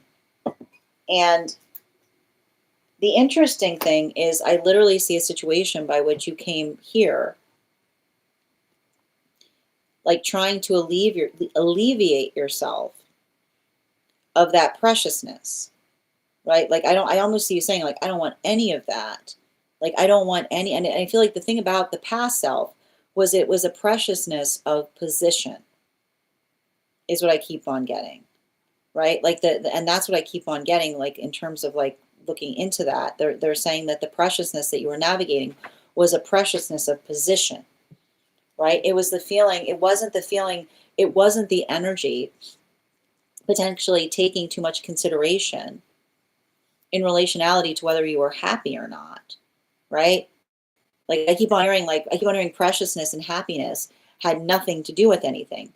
But precious positions are often the worst spaces to occupy, because precious positions can't do anything, because it's the observation of another person constantly articulating that that they represent something far beyond the self, is what I keep on seeing. And so that was something that was a big energetic hurdle that's within there. The hard part about that is you're here, and it's that you're navigating the precious energy again, but there's no energetic, there's no clarity. Now you need the position, is what I keep on hearing. And I would not be surprised if you're having arguments and somebody is saying you're in no position. Like, one of the ways you'll probably recognize that you're going through this is, like, if you hear somebody say you're in no position to say that, right? Like, that is, I keep on seeing, like, that is the echo, like, that is the frustration point of potentially working through the past life experience where everything was feeling like the energetic limitation due to a position, versus the space by which another person says you're in no position, which is the space by which they're effectively articulating the fact that they feel like it's a space by which someone is trying. And the problem is that when you're precious and you don't have position, you can often get acuted, right? And being acuted is somebody that says, like, you try to demand an energetic position and they're like, isn't that like it's like somebody who refuses, like someone who refuses to see the fact that you're energetically maturing. And so I feel like that is the hard part that we keep on seeing, because it's like, I feel like, in a way, like, you in the past life are working upon the same energetic ceiling. And the ceiling that I keep on seeing has to do with the energetic frustration point of the preciousness, which is the space, right? The space by which like, another person says you're far too precious for me to let you do that. What? Like, it's like, And the hard part about it is in the past life, I told you in the past life, you were having the preciousness that was arriving to position, right? One person, someone who did not take your feelings into consideration, they were just seeing you from a positional space and saying, you're too precious for that. Nope, I'm afraid I can't grant that request. You're too precious for that. Versus the energy of now, which is someone being like I'm just trying to take care of you, and being like, but if it, and I keep on hearing like what you're understanding and we're recognizing is when someone says that they're doing something that feels like it energetically limits us, and they say they're doing it out of love, there's no love in it. It's just coveting, right? Because love does not restrict, love expands. And love becomes coveting when we say, I care about you too much to let you do that. That is literally what coveting is. That's actually what coveting means. It's not, coveting means when you say, I care about you too much to let you do anything. That is what coveting means. And so the modality by which another person articulates upon them, like I feel like you're going through those navigation points where another person is articulating the fact that they care about you, but instead they're coveting you. And often the space by which they're energetically coveting you, I feel like it's often requiring those modalities or experiences by which you're in both positions. What is written? I can take care of, like you being like, I've got this. I can make my own energetic choices, right? Navigating that space of responsibility. And I keep on seeing like the hard part about that is potentially working through the, and I feel like this is the unifying factor I see between past life and present, is the space by which you say, like both, I keep on hearing like you guys are energetically aligned in terms of saying, I've got this, right? And like you being like the ability to articulate upon the space by which you recognize that love is protective. It's the space by which we honor each other's choices, and then we protect each other in the space of making them, right? The modality or the experience by which we are protective of one another, but not overly protective. And I feel like that's really hard because I see you having to kind of navigate those circumstances. And I keep on seeing it can often feel frustrating because the issue that you're going to encounter is not due to a lack of love, but often the love that is so expansive but misconstrued in the experience by which it feels energetically constrictive. Bottom of the deck on this oh, you got an additional card coming through. Yep, one more please. Yeah, please. Yeah, thank you. Yeah, and require, I feel like it requires, like the thing is about it is, and I think it's hard, like I feel like it's almost like those modalities or those experiences by which, and I think it's interesting because it's like it almost says to me, like it's saying to me that it's almost like it's interesting because it's the Page of Wands, but it's really an Empress in disguise because it's requiring you to have to say like, listen, it's like requiring you to stop being nice all the time. It's requiring you to have to like put your foot down a bit, you know? It's requiring, I feel like it's requiring you to have to like energetically raise your voice is what I keep on getting. But I keep on getting like, but I think it's important too, because the thing that I'm observing is, and I keep on hearing the difference, the difference between demanding something and explaining something. And I keep on hearing that the resolution or the work that you yourself are doing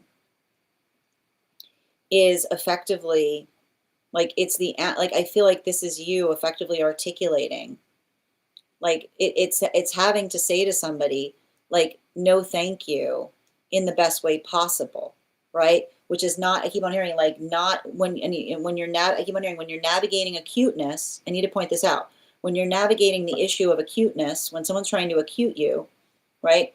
Like getting upset is impossible because you get upset and someone goes like, oh, isn't that cute? You know what I mean? I keep on hearing it, like it almost requires you. I feel like it's requiring you to have to Like it requires you to effectively allow for that point of energetic steadiness by which you look at someone and say, like, I'm not going to allow this to emotionally affect me. I'm going to effectively articulate in relationality to working through something in a way by which you're able to effectively like amplify and articulate to another person like what it is that you're energetically trying to convey to them. It's like I feel like you have to, don't let it become an argument. Let it become an education. What you're really doing is you're becoming a teacher. Like in both modalities, like the space by which you become a teacher is the space by which you tell others, this is the best way that you can love me. If you truly care, then this is the direction by which you can put that intention of care. And I keep on seeing that you being able to, like you working through those modalities or those experiences by which you start to, I keep wondering, instead of trying to demand, but instead start to educate, then I keep on seeing like that is effectively like, because I see the space by which you're looking at these two pages and being like, why is this happening? And I keep on seeing it's bringing you into the modality of understanding. The resolution point isn't arguing, it's always in educating. Bottom of the deck, yeah, that it's working on your patience too. And it does, and here's the thing with patience, I like to point this out. Patience does not mean we don't get upset. Patience does not mean we don't get upset, right? You can get very like you can be frustrated. You can be really frustrated. Things test our patience, but the ability, the understanding by which even in the space by which our patience is tested, we can communicate the passion, right? The ability to communicate the passion upon why we feel something, right? The emphasis not being in the argumentation, but in the conveying or the delivering of something that is a prioritization point, like articulating the passion by which we're trying to communicate something that is incredibly important. That is going to effectively be the space by which, again, somebody says, like, you know, like, oh, like I hear what you're saying, right? Like it's the space by which another person says, like, oh, I understand this. Like I understand why, that would potentially make you feel that way, right? And I keep on hearing that ability of being able to communicate that, it's hard because I keep on seeing it's like you have to kind of push through the preciousness so that another person can see the preciousness, that the best way to be precious to you is saying, like, if you care about me this much, you wouldn't constrict me. If you care about me, you'd allow the space by which you can grow. And so I keep on seeing like that is the work that I see that you're doing in relationality to a lot of those experiences right now. But again, the more that you're able to articulate through your own energetic frustration, like that is going to help another person meet you there, right? And I know it's hard because I can see that determination point of wanting to walk away from things. But I keep on hearing like the patience that's required in terms of not walking away from something, but recognizing that you're being very patient towards it, right? Like in the space, I keep wondering the difference between the space of saying I'm done with this versus you saying to another person, this you're testing my patience. Like you're getting close to that mark. You're getting close to that mark. Are you trying to do it? Like it's like you having those conversations being like, are you trying, like that is a lot of that work that I see that you're effectively having to navigate. Thank you so much for having that reading with me, Nikki. And if this message connected to you as well, it's very common for those who need these messages to be here to experience them. We are doing personal readings right now. If you would like to get on the list is open. It is 3 cards for a donation of 29 or more, 4 cards for a donation of 23 or more for my subscribers. Links in my bio. Please keep in mind there are 2 things I don't read for across these there's 2 things I don't read for, which is pregnancy and medical. Happy to give insight on anything in private readings, and you can book private readings on my site. I'm going to take a moment to read over some of the comments that came through as I was reading. Yeah, listen here, Bucko. I like that. No, because even no, you see, because even that sounded cute. You see, you know, that's not helping the case. Hold on a minute. Yeah. Yep. This is really hitting in a different form. Hi, Bex. We're doing personals right now. Yeah, I feel like everyone, I think every, yeah, and that's the thing, like, that's what I mean. Like, that's often the hard part with the preciousness, right? Someone being like, you're far too precious for that. And being like, stop. Stop. Yeah. Yeah, exactly. This is personal. She did. Yep. Thank you so much for help. Good vibes.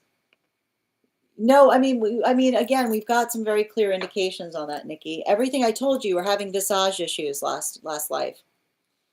Yeah, definitely a lot of people feel or have or felt possessive over me. Mm-hmm. No, it's not funny. That's probably infuriating. Like what you're describing, there's nothing funny about it. You just said a lot of people feel possessive over you and you're a free spirit. That's not funny. That's devastating. That's devastating. Yeah, it's my precious enemy. Exactly. You're bringing out everyone's inner golem. Like, "Argh." Yep, constriction or controlling. Yep. Yep, exactly. Listen here, 50. Oh, we got to 50K. I'm an explainer. My mom always tells me, but that's the thing about it. Like no, it's not like the space by which I keep on hearing like if they're articulating, there's a lot to unpack there. If they're articulating the fact that you try and explain in that way is them saying that it's not like it's not like it's understanding like there shouldn't be conversations by which we talk about beating a dead horse. The only time we beat a dead horse is when we won't let go of something from the past. That's a miss that she's they're misappropriating the terminology if they're talking about something that's actively happening. Beating a dead horse, the definition of that is somebody who refuses to let go of something that already happened. You can't beat a dead horse in the present. The horse is very much alive. Okay? Like so make sure that they're utilizing that terminology appropriately. Dachinia, thank you so much for the follow. If I'm ever saying your name incorrectly, please feel free to correct me. It makes it so much easier when I tell others how to care for me. Beautifully said, Benny. Yeah, you need to, like, that's the thing about it. It's requiring you to practice the patience of a teacher. I started typing that before that came out. That's wild. Oh, confirmation, Nikki. Hi, Lion. That sounds like something a very covetous masculine energy would say. Do you feel the same way about masculine energy? It goes both ways. So if you feel like that, then it has to be true in the oppositional space. Who would say that? Hi there. How are you doing, Jew? It's the Leo. Yeah, it's a Leo in you. Exactly. Tread carefully. Yep. Yeah, she's like, I get it. I over-explained enough and started trying to typing the thing about patience. That's wild. You're so welcome, Ella. All right, we're going to continue right now. The next person on the list for today is Per. Per, if you're here, can you respond in all caps? Let me know if you'd like a general reading or if you have a specific question you'd like me to answer. All right, you're so welcome. Absolutely. Nothing you're saying is helping with the acuteness, by the way. Nothing you're saying is helping with the acuteness. And we got to 50K. Excellent. Hold on a moment. Okay, wait, before we continue, we're going to do the 50K giveaway. So just bear with me a moment. Well, the card that came out was the Page of Swords, but you're working towards that. You're working towards it. I like to say you got to start somewhere. Okay. All right, so I'm thinking of a number right now. Thank you guys for helping us get to 50K. I am thinking of a number right now between 1 and, I'm thinking of a number right now between 1 and 30, 1 and 40. First person I see that posts the number will get the free reading. First person I see, not the first person that posts it. Sometimes I see things in a different order than you guys post them. 1 No. Oh, Miss Bex, you got it. Congratulations. Okay, we will do that again when we get to 100K. In the meantime, if anybody else would like to get on the list for today, you will be the second person read for. 3 cards for a donation of 29 or more, 4 cards for a donation of 23 or more for my subscribers.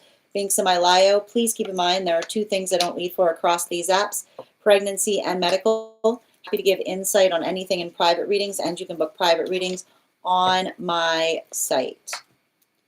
All right, and the next person, Per, can you let me know if we're doing a general reading or if you have a specific question you'd like me to answer? And also, a reminder, we have a very special coupon code today to be able to get a massive discount on the retreat. If you're interested in coming with us on that retreat, today is the day to join. I am posting it. If you message me the word trip from the orange icon in this live, I will send you the link to that discount. If you are interested in getting a discount to our class, which is happening on the 18th, message me the word class.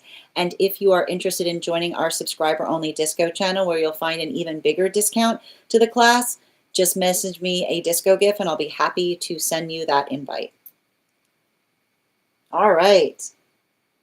I'm not sure what's lost, Hardy. I'm not sure what you're asking about. Okay. If you can just be clear. Okay, we're going to continue right now. And we've got a question on the disco from Per. Hold on a moment.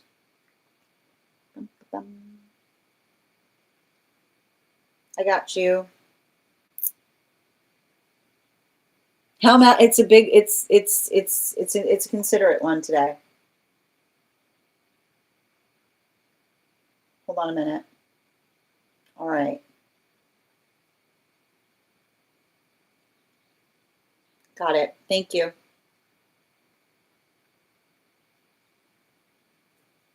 Let's continue. Perfect. One moment, please. We got a general question on the disco.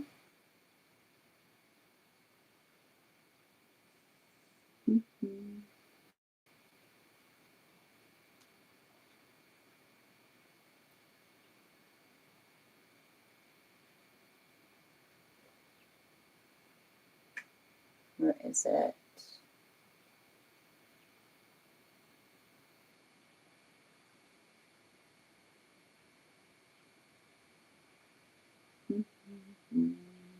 You said it's in general. 1 second, please.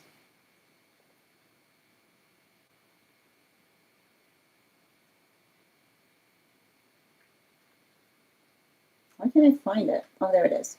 Perfect. Okay. Different people seem to experience me in very different ways, even though I feel like an open book. For example, I've heard a lot in the past, you are very different than I thought you would be when I first met you, usually in a positive way. I'm quite straightforward and don't get the misconception. Some advice, please, on what I should work on to change that. What a beautiful question. Okay.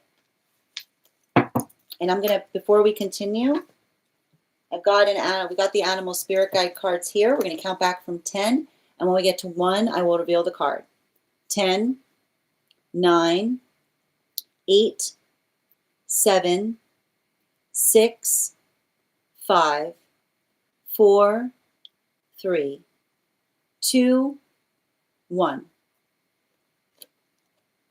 We got the Earth Dragon. Thank you guys for participating. We'll do that again after the next reading.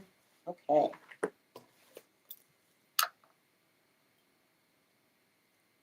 Can I please get 4 cards for Per? Thank you. And 2 more.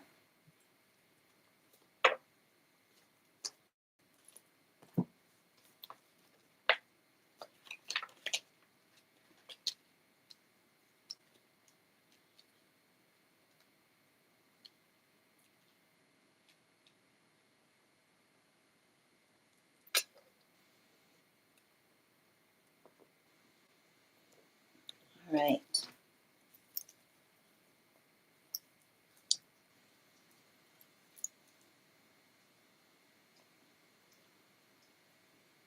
So the one thing I'm noticing, and it's interesting too, because it has a little bit to do with relationality too. It's actually connected to the reading that I just gave for Alexandra to a certain extent. Um, and again, I would be very, the thing about it is I keep on getting,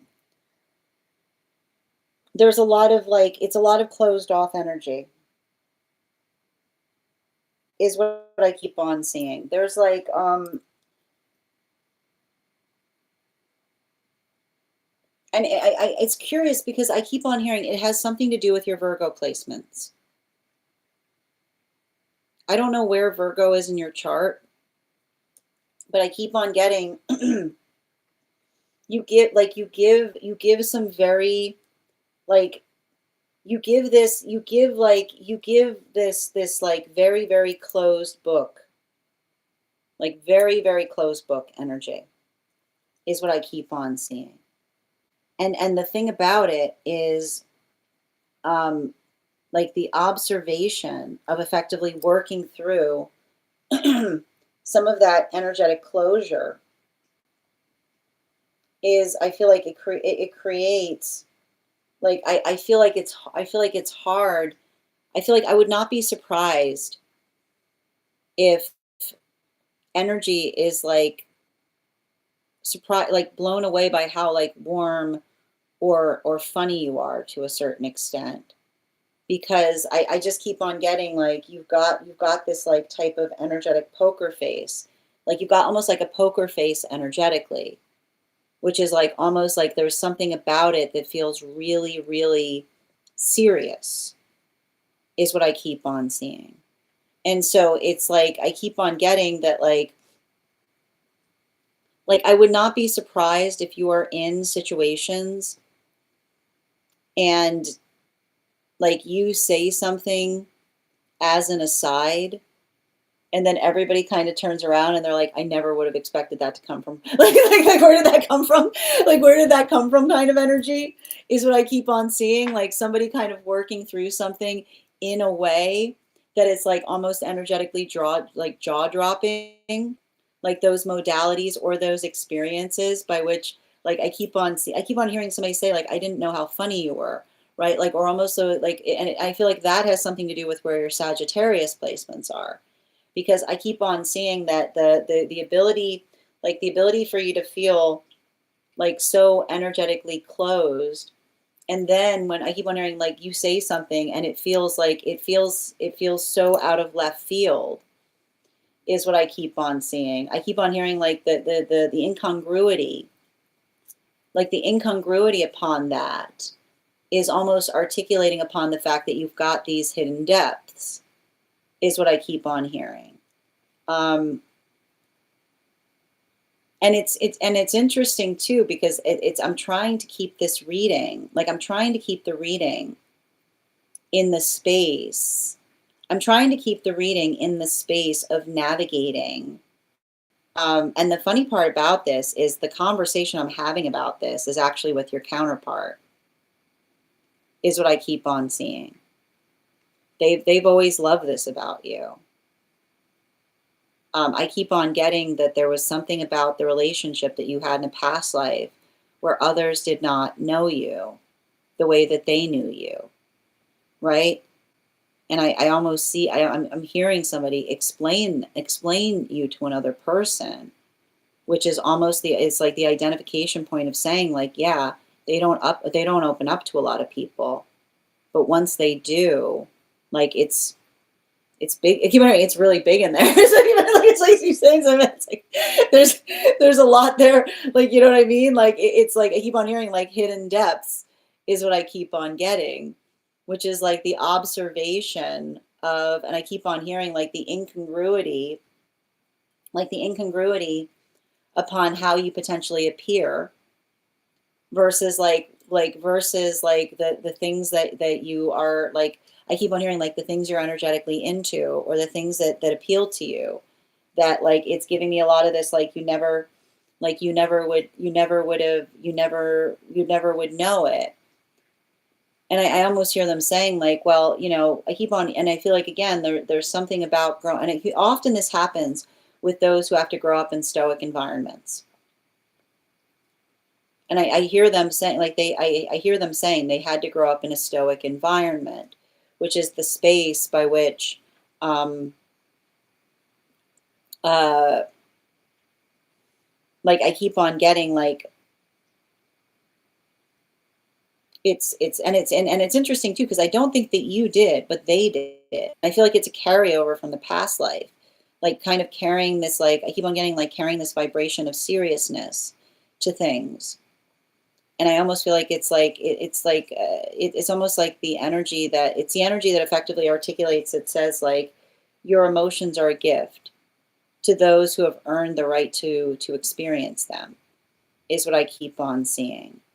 And like I said, I feel like that has there's a lot about that that feels like a carryover from the past life into this one.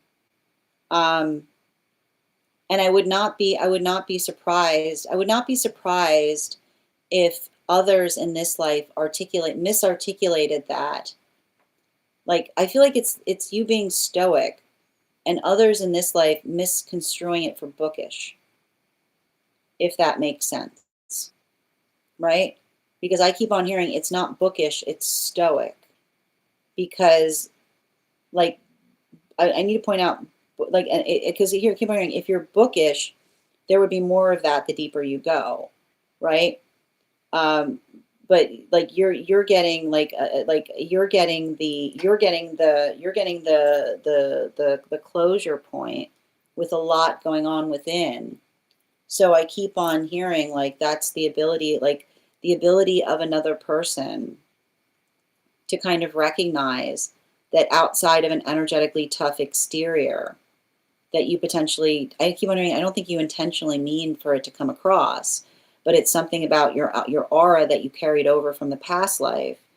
Again, I feel like I keep on hearing it has something to do with your South Node, but like that ability of effectively kind of moving through that, and like the energy being like, oh yeah, they're not like, that's just like it's giving a lot of that like looks can be deceiving kind of energy in relationality to what another person anticipates versus what they energetically find within you. Bottom of the deck on this reading, yeah, especially with the Page of Swords, it's the kind of the same thing. I want to point out it's very similar to the work that we see that Alexandra has to do in relationality to kind of going the extra mile to be energetically approachable. Except I keep on saying I keep on hearing it's not so much about it's not the energy that you're giving, that it's intimidating in a different way, because it's intimidating in terms of stayed energy. And stayed energy, and that's what I mean about the Virgo placement, because I always like to joke about the Virgo placements. Virgos don't realize, often Virgo placements don't recognize it, but when Virgos walk into a room, everybody straightens up. Like it's no slouching energy. It's connected to the spine. So it's hilarious if you start to pick up on this with Virgos. Virgos walk into a room and everybody like straightens up a bit, right?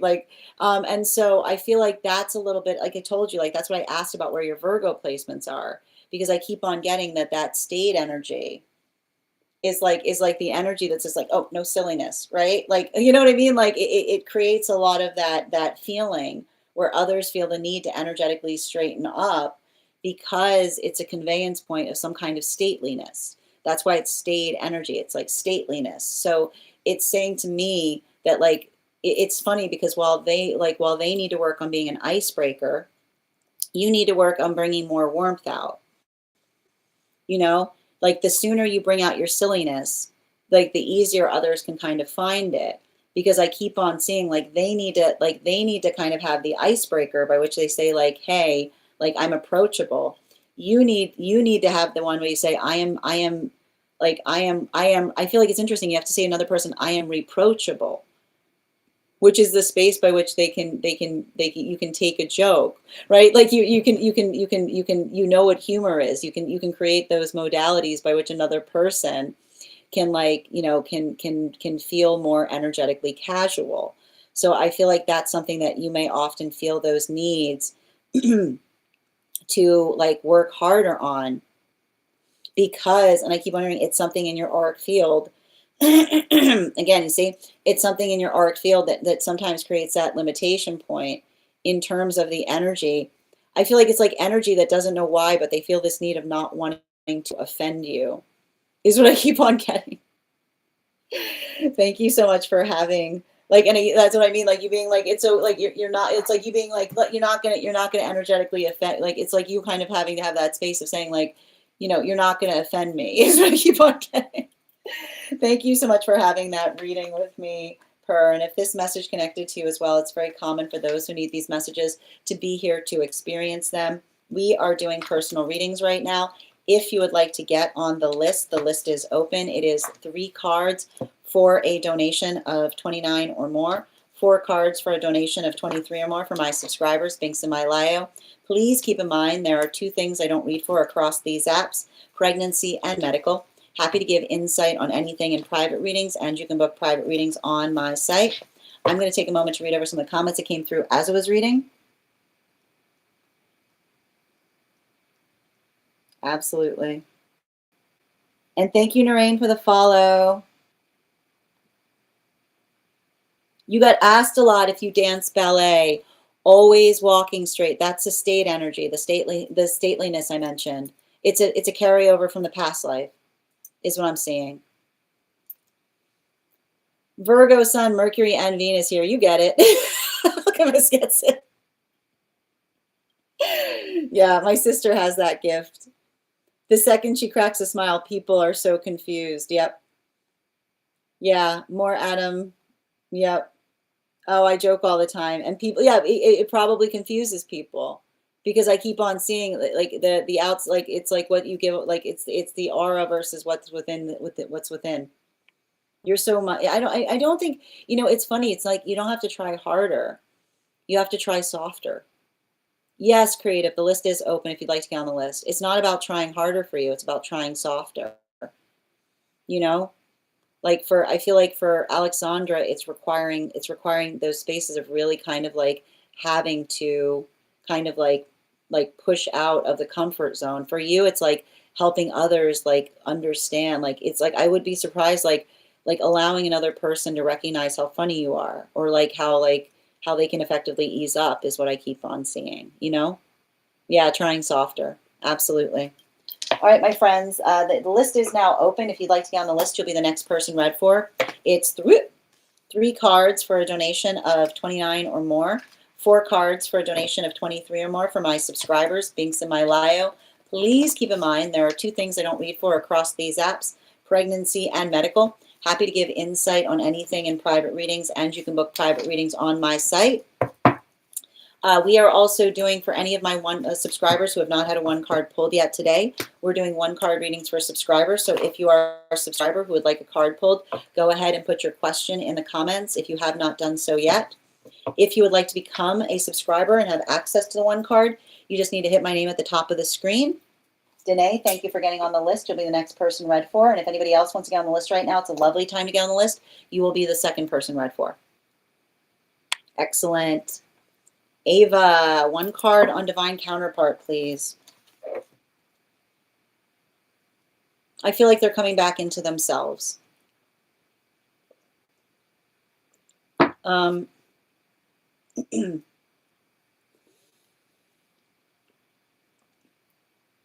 don't know what I feel like somebody had a healing conversation on something. Somebody had a conversation on something that was going on for far longer than they knew. And it's interesting because it feels like a weight that's been lifted off of them. Remember I said this person was carrying a lot of guilt on something?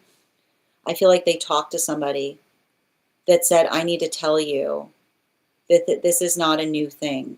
You did not let somebody down, is what I keep on hearing.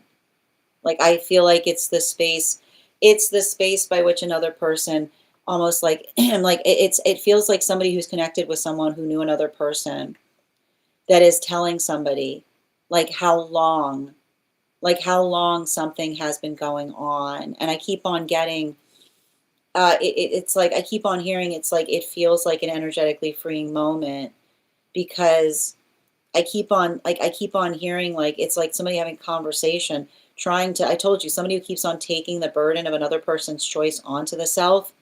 And I feel like it's the space by which they keep on saying to them that like literally the space by which they're trying to show somebody and saying there's nothing, you did not let anyone down. If anything, I feel like it's somebody saying to somebody, if it wasn't for you, I don't think they I feel like I literally see somebody saying you have to understand your placement in their life was like why they like why they energetically endured something. You did not let them down is what I keep on hearing. Yeah, like again, it's interesting because it feels like somebody had like a real heart to heart conversation with someone. And I feel like they open. I keep wondering, like I feel like they opened up. Like it's interesting too. I'm getting the message of someone who was like asked to call them, even though they don't know them too well, to say like I need to talk to you because I've heard how hard you've been taking something. Is what I keep on seeing. Yeah, Earth Dragon. You know, it feels like I keep on hearing like it's made them feel better about something. Is what I keep on seeing. You know, it's not, it doesn't make it better. I keep on hearing it doesn't make it better, but I feel like it's helping to move them in the direction of actually healing from something. Mm-hmm. Okay, we're going to continue right now. The next person we're reading for is Creative. Creative, if you could let me know if you'd like a general reading or if you have a specific question you'd like me to answer. Creative, go ahead and make those plans. You know, like this is saying to me that there's something about you doing that and being able to articulate and amplify like I keep on getting build into the space by which you articulate to another person like what that expectation is or like how you're trying to do something effectively, you know? Yeah, don't get twisted don't get twisted up on this. What are you getting all twisted up on? You know? Don't worry about it. Don't overstress is what I keep on seeing. You know? Hold on. Animal spirit guide. Yeah, the Ren. You know, and I feel like this is a continuation of what we effectively read for in relationality, to, like I said, like especially like navigating others' acuteness is like I keep on hearing like make sure like I keep on hearing when someone like it's more of a continuation of what we said in relationality to not letting someone like we have to give each other the benefit of the doubt, right? And the hard part is you can't have a conversation with someone who's acuting you because the first thing they often fail at is do you trust me? Right? The problem with acuteness is it's patronizing, right? The space by which we say, I need you to be in the context by which you articulate upon the fact that you energetically trust one another is the space by which we're able to articulate and define the fact that we're able to navigate circumstances. And so I keep on seeing like that is you. I keep on hearing like that is you kind of working through something effectively. But I keep on hearing like even in that effectiveness, being able to amplify that even in your effectiveness, you can work towards correctiveness, which is the space by which you say, like, I keep on hearing, like, not getting energetically frustrated about something, but just kind of, I keep on hearing, like, smoothing, like, working to effectively, like, I keep on hearing, like, think less about arguing and more about navigating through situations in terms of trying to smooth things out for those that still see you in the space by which they're acuting you, is what I keep on getting. Kate, thank you for the follow. All right. Bex, the 50Ks are usually reserved for the following day, so that'll be available tomorrow. All right, I'm going to pin you up here. All right, Creative. Oh, okay. So I confirmed that they were returning, but the conversation wasn't. Did they take what you said? Did you even take in what they said? Well, the funny thing is the cards already came out. I've been holding on to them. So, and they're all transverse. Before we continue right now, let's do an animal intuition check. I've got the animal spirit guide cards here. We're going to count back from 10, and when we get to 1, I will reveal the card. 10, 9, 8, 7, 6, 5, 4, 3, 2, 1. We got the Earth Dragon. Thank you guys so much for participating. We'll do that again after the next reading. All right.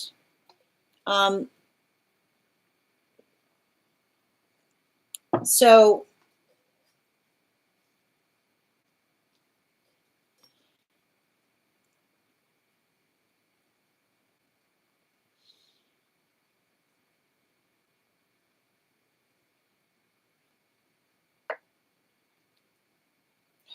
I feel like the conversation that you really need to have, you have to really ask yourself if you and another person have the same manifestation goals. Because, and I need to articulate this.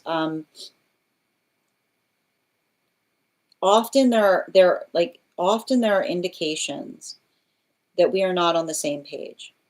And one of the biggest indications that we're not on the same page is when we articulate that there's an issue and another person says that we're making problems where problems don't exist.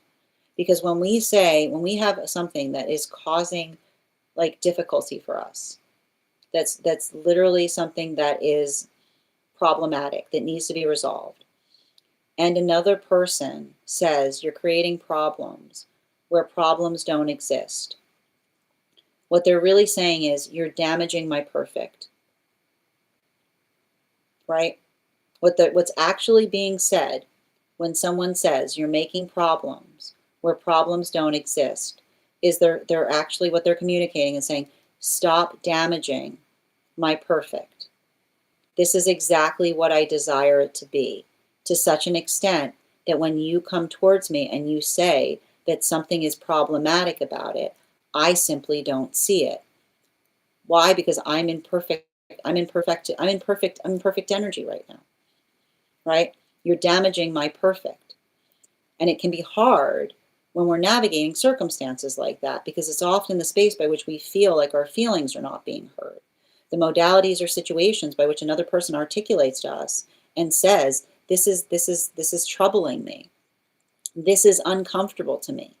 Like when somebody articulates that, what they're effectively saying is, I'm not happy with the way something is. And that's why healthy relationship is all about how effectively we process through those issues, right? The progress that we give allows us to have more patience to things. And it doesn't require us to be energetically perfect. There's always vast room for improvement, right?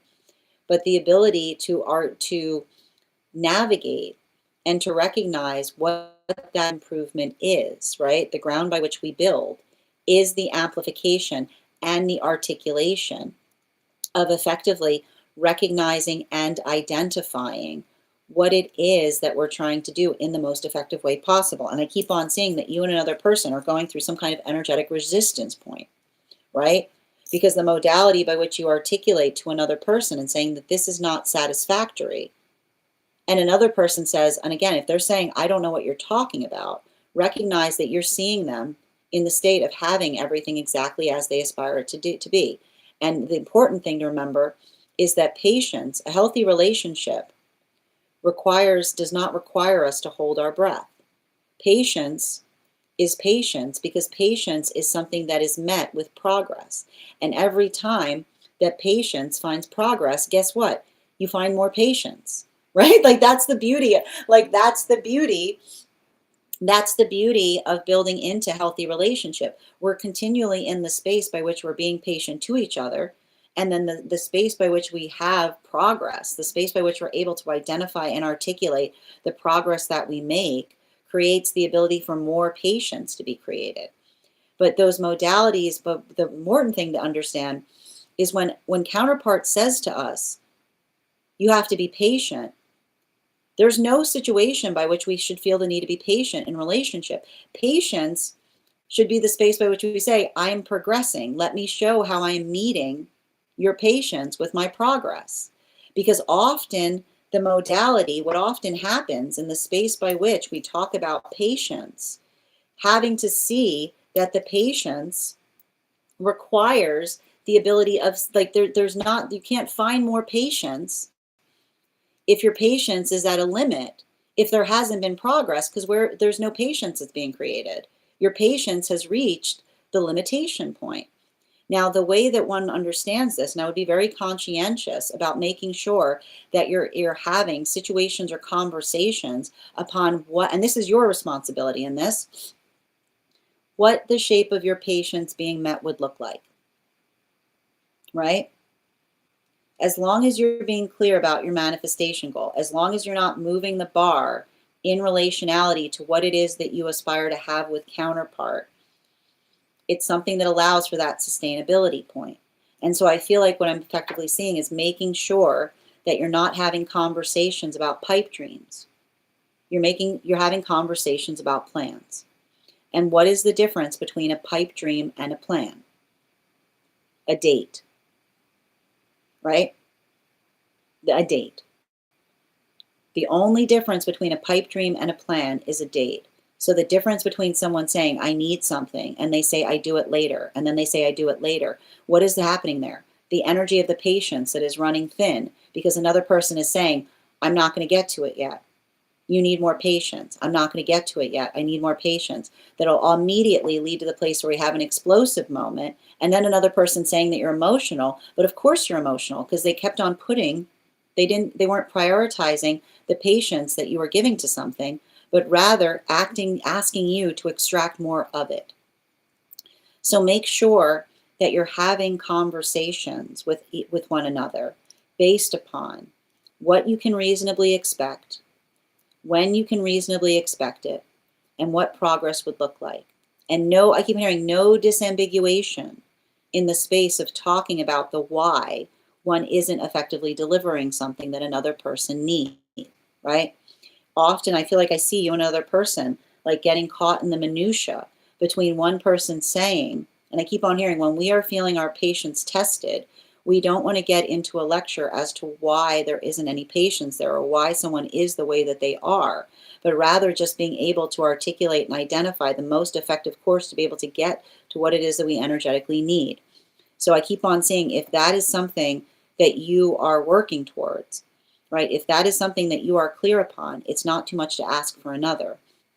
Make sure someone isn't trying to deviate in relationality to the conversation that they're having with you, right? Because often in the space by which we say, this is what I need, this is what I aspire for, and another person starts talking about something completely different, we recognize the fact that that is someone perseverating, right? That is someone that is instead of talking about what is effectively needed to energetic accomplish something, they're going through the energetic journey as to why we find them the way that we do. That is not progress. That is someone kind of building into the perseveration point in terms of getting hard on the self instead of talking about what is energetically needed to effectively accomplish something. So remind them, bring them back into it. We're getting off the subject, right? We're getting off the subject. I'd like to return you back to the space by which we were talking, which is not the journey as to why something is the way it is, but what needs to be done to be able to see what that look of progress is. Bottom of the deck, the tower energy, right? Words match action.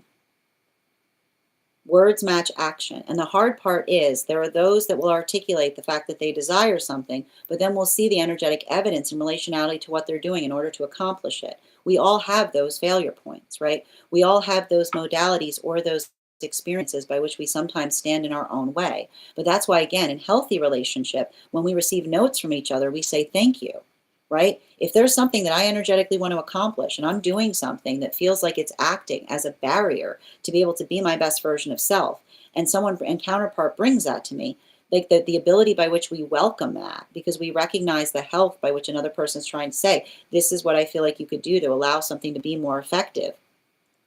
It again, it helps us moving towards our progress. It's the change that feels like it is productive because it's helping us find our best version of self. But sometimes in those modalities by which another person articulates upon what they aspire for, right? But then we experience those moments by which we say, okay, well, this is what we need to do to get there. And then we experience another person's rigidity. Sometimes we're not aware of it, right? Sometimes we can't see how we're standing in our own way. Sometimes the things we say aren't truly what we feel internally. And the best way to be able to articulate that is by having a conversation on the difference between words and actions, which is the space by saying, I know you're saying this, but I'm experiencing that.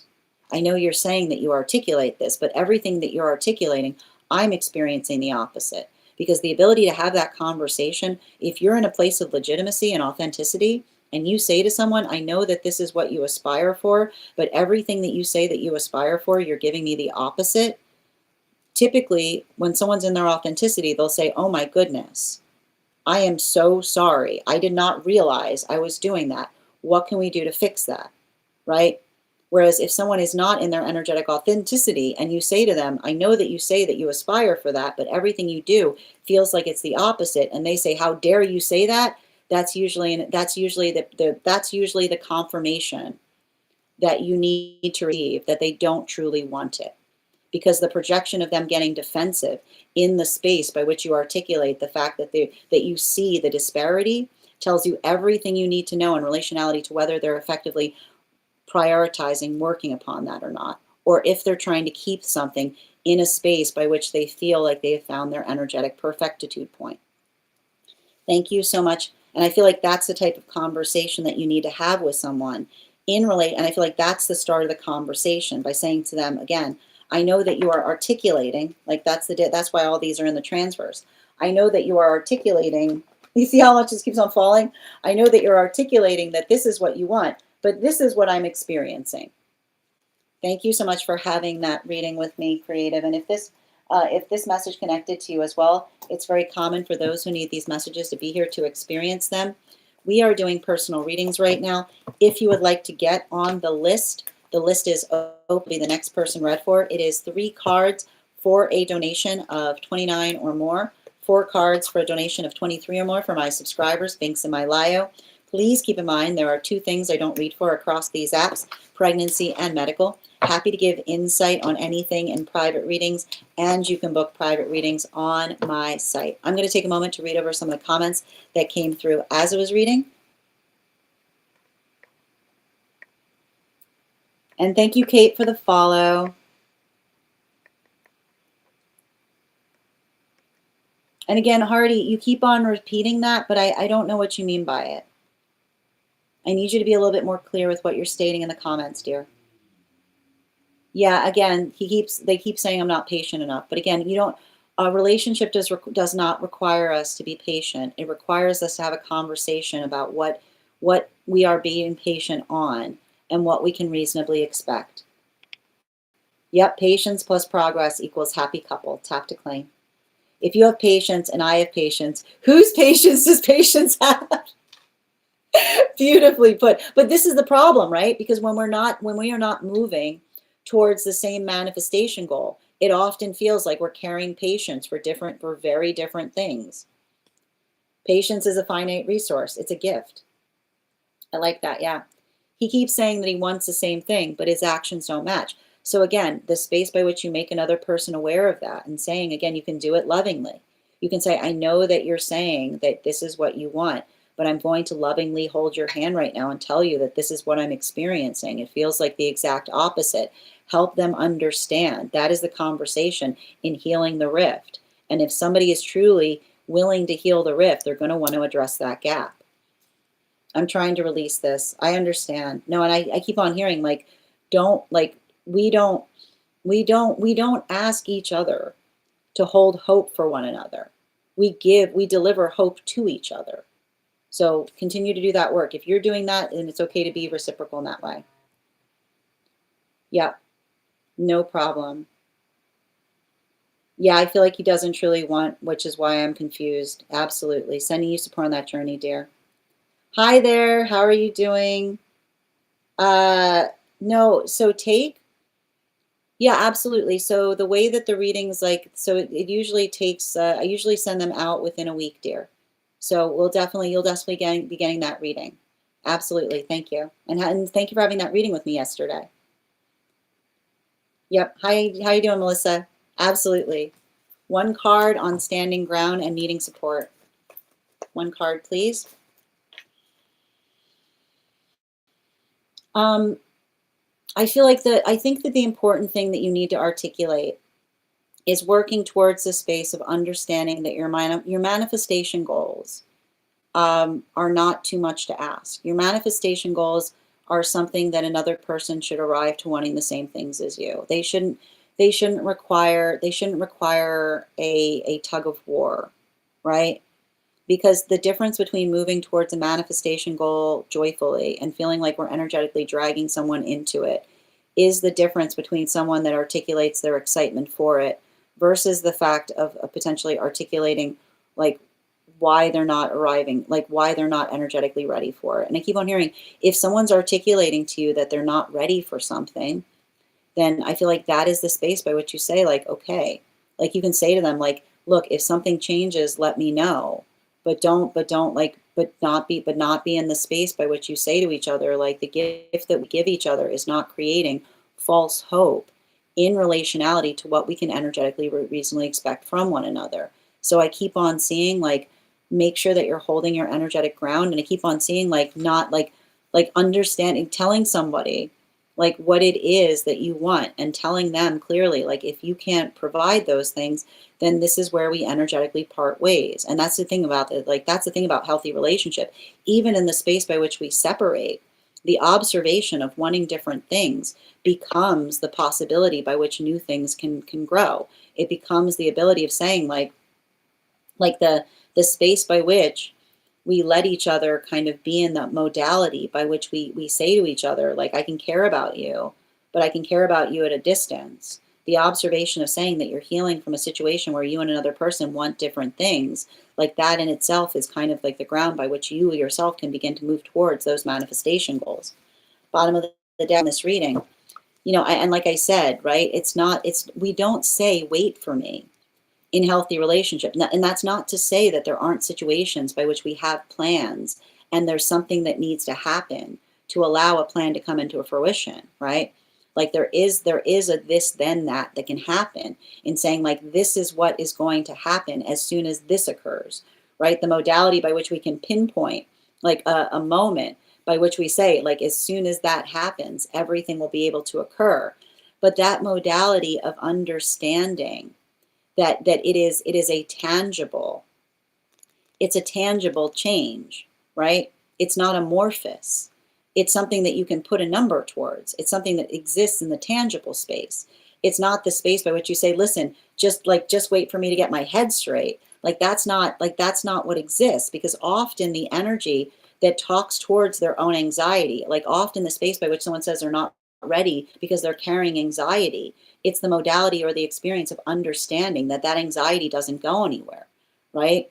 It's like we can't push each other into finding our confidence. We either have our confidence or we don't. So you can say to someone, like, look, I know you care about me, but it's clear we want different things. And if the day ever happens, if the day ever occurs by which you're able to, like, really move towards something, like, that's fine. But in the meantime, like, this is almost you saying to another person, I'm caring about you by letting you go so that you can grow in the direction of what it seems clear that you actually desire to have. And that's also a way of loving them, right? Because you're not forcing someone into a manifestation goal with you. You're saying, I care about you. I want you to be happy, but I want to be happy too. Our happiness, we should never feel like we have to surrender our happiness in order to maintain a healthy relationship. Thank you so much. Whoop. Even if it requires those modalities of transformation. Thank you so much for having that reading with me again. And if there's any other subscribers who have not had a one-card reading yet, who would like a one-card reading, go ahead and put your question in the comments. If you would like to become a subscriber, all you need to do is hit that superfan status, and you can become a superfan, and your superfan status will entitle you to one card. We also have availability right now for readings. If you would like to get on the list for a reading, you'll be the next person read for. And again, Hardy, I have to ask you to be a little bit more clear with the messages that you're communicating, because I don't know what you mean in the space by which you keep on talking about the no communication. Thank you. Absolutely. I do my best, Kathy. Thank you. You're welcome, Take. Yep, absolutely. Hi there, Jess. I got you, dear. Whoop. Whoa, what happened here? All right, hold on. I feel like there's something important in relationality to, I feel like observations or understandings of others effectively, like energetically appreciating like your own boundaries is what I keep on seeing. Like I keep on getting like the experience by which you articulate everything you need to know in terms of navigating others' boundaries is how they observe and respect yours, is what I keep on seeing. So if there are situations or circumstances by which you have articulated your boundary, like don't be in the space by which you feel the need to repeat it. You know, I keep on hearing respectful energy respects. And if someone isn't being energetically respectful of your energy, it's not your job. Like, it's not your job to teach someone like what that means. You know, I keep on getting, I know, like, and I keep on getting, like, especially with this type of energy right now, like working towards compassion, like being able to be compassionate. But remember, the compassion that you have for others also extends to the self. You deserve compassion too. So make sure that you're communicating upon those. And I keep on hearing, don't feel the need to energetically have to articulate to another why they should be treating you in a better way. Just observe whether they are or not. Thank you so much, Jess, for having that card with me, and thank you for being a subscriber. I got you, Denise. Like, be free. Yeah, the 50K is available tomorrow. Yeah, the 50Ks and the 100Ks are always available the next day. Denise, one card, please, General. We've got the 10 of Pentacles in its reversal, which is speaking towards like don't get don't how do I describe this? Make sure that you're navigating a space of like working towards positive outcome. Don't assume the worst is what I keep on hearing, giving someone the energetic benefit of the doubt. Yeah, especially with the Strength card in its reversal. I just keep on seeing like working through situations or circumstances by which I keep on seeing communicating your feelings in a way that I keep on hearing like every miscommunication becomes a new energetic lesson is what I keep on getting. So working towards those modalities or those experiences by which you're able to articulate upon like how you feel about something. I keep on seeing like don't let yourself feel overwhelmed. Let yourself be fortified in terms of like what it is that you're working on doing in a better way. Animal spirit guide. Yeah, especially with the otter energy. It's giving me, you know, I have to point out like unhealthy energy will try to stir you up, if only to try to like receive more attention from you, is what I keep on seeing. If you recognize situations or circumstances where it feels like somebody is only coming towards you in a way to try to rile you up, like let that, like, you don't need to explain why you're holding boundaries to somebody. Like that observation of being able to articulate, like it's not, I keep wondering, it's not your responsibility to educate another person on like what good behavior is. It's just your ability to observe whether they're moving in accordance to it is what I keep on seeing. You know, I keep on hearing educating another person on what is respective is something that we should only keep for diminutive energy, right? Like it's the space by which we understand, you know, and I keep on hearing like we come into modalities of educating, like we help each other by educating one another. But then we also recognize if another person is in the modality by which they're just trying to energetically provoke us. So I keep on saying, if someone's trying to provoke you, like don't match their energy. Remember who you are. Thank you so much, Denise. Absolutely. Yep, card and the rest of the week for creative, please.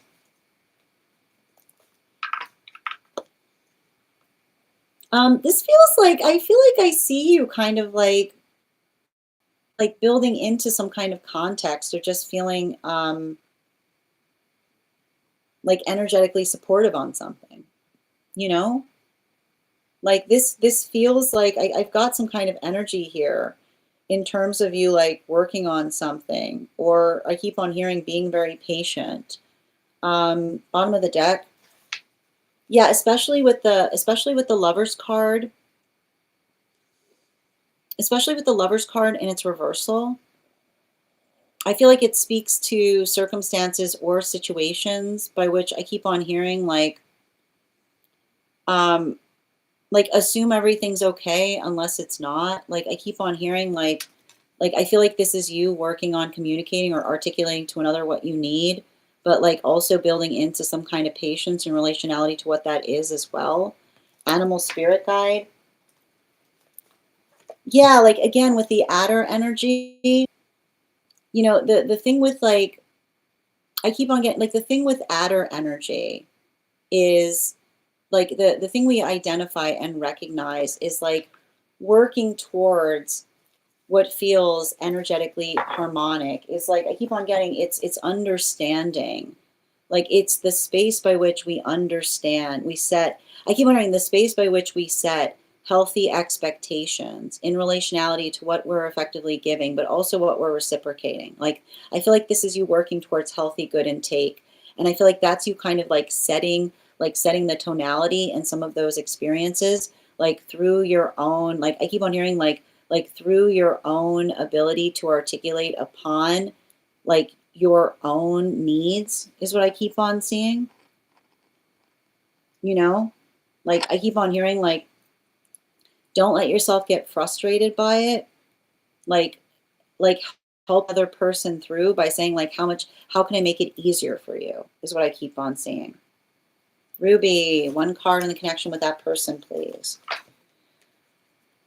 I feel like it's giving you guys are going through reciprocal issues right now. They're feeling the same exact way, you know? I feel like there's something by which you've like there's some kind of like you know you it's like the space by which another person feels energetically intrigued to understand more about you. But I keep on getting the same message on this, making sure that you're not crossing the streams in relationality to like what you can energetically expect in a connection. Animal spirit guide. Yeah, especially with the swan energy, you know, making sure you're clear, like making sure you're clear in relationality to what exists between you and another person, you know? Like I keep on hearing no intrigue is what I keep on getting. You're welcome, Denise. All right, final call right now for any of my subscribers who have not had a card pulled. Just a reminder to anybody joining us today, if there's anybody else who would like a personal reading before we're done for the day, I will be back on tomorrow. First of all, thank you so much, Nancy, for the follow. Hold on, if you have just joined as a subscriber, I would like to welcome you and encourage you to join us over on our subscriber only disco channel. You can find, hold on a moment. If you message me from this live with a disco GIF, I'll be happy to send you that invite. Also, if you are interested in a discount code to our class program, you can message me the word class And if you are interested in finding out more about the discount that we are offering on the trip today, message me the word trip. I will be back. Nancy, these are donation-based readings, so if you want to send a donation, I'm happy to pull cards for you. If you would like to, if you've just, we will be back on tomorrow at the standard time that we're typically on, 7 a.m. PST, 10 a.m. Eastern. If you would like to be notified as to when I've gone live, you can head over to my profile. There's a bell there. Activating the bell will turn on notifications. You can also register directly for the event tomorrow. And if you get on the list for today, you'll have an extra card in your reading tomorrow. I want to thank you guys so much for being here today and sharing in these messages. Huge thank you to my followers, old and new. Thank you for being here and receiving these messages. Huge thank you to my subscribers. Your ongoing support means the absolute world to me. And the biggest thank you to my mods. I hope you guys have an absolutely beautiful day. Please take care of yourselves. Please take care of one another. And we'll do this again tomorrow. Have a great day, everyone.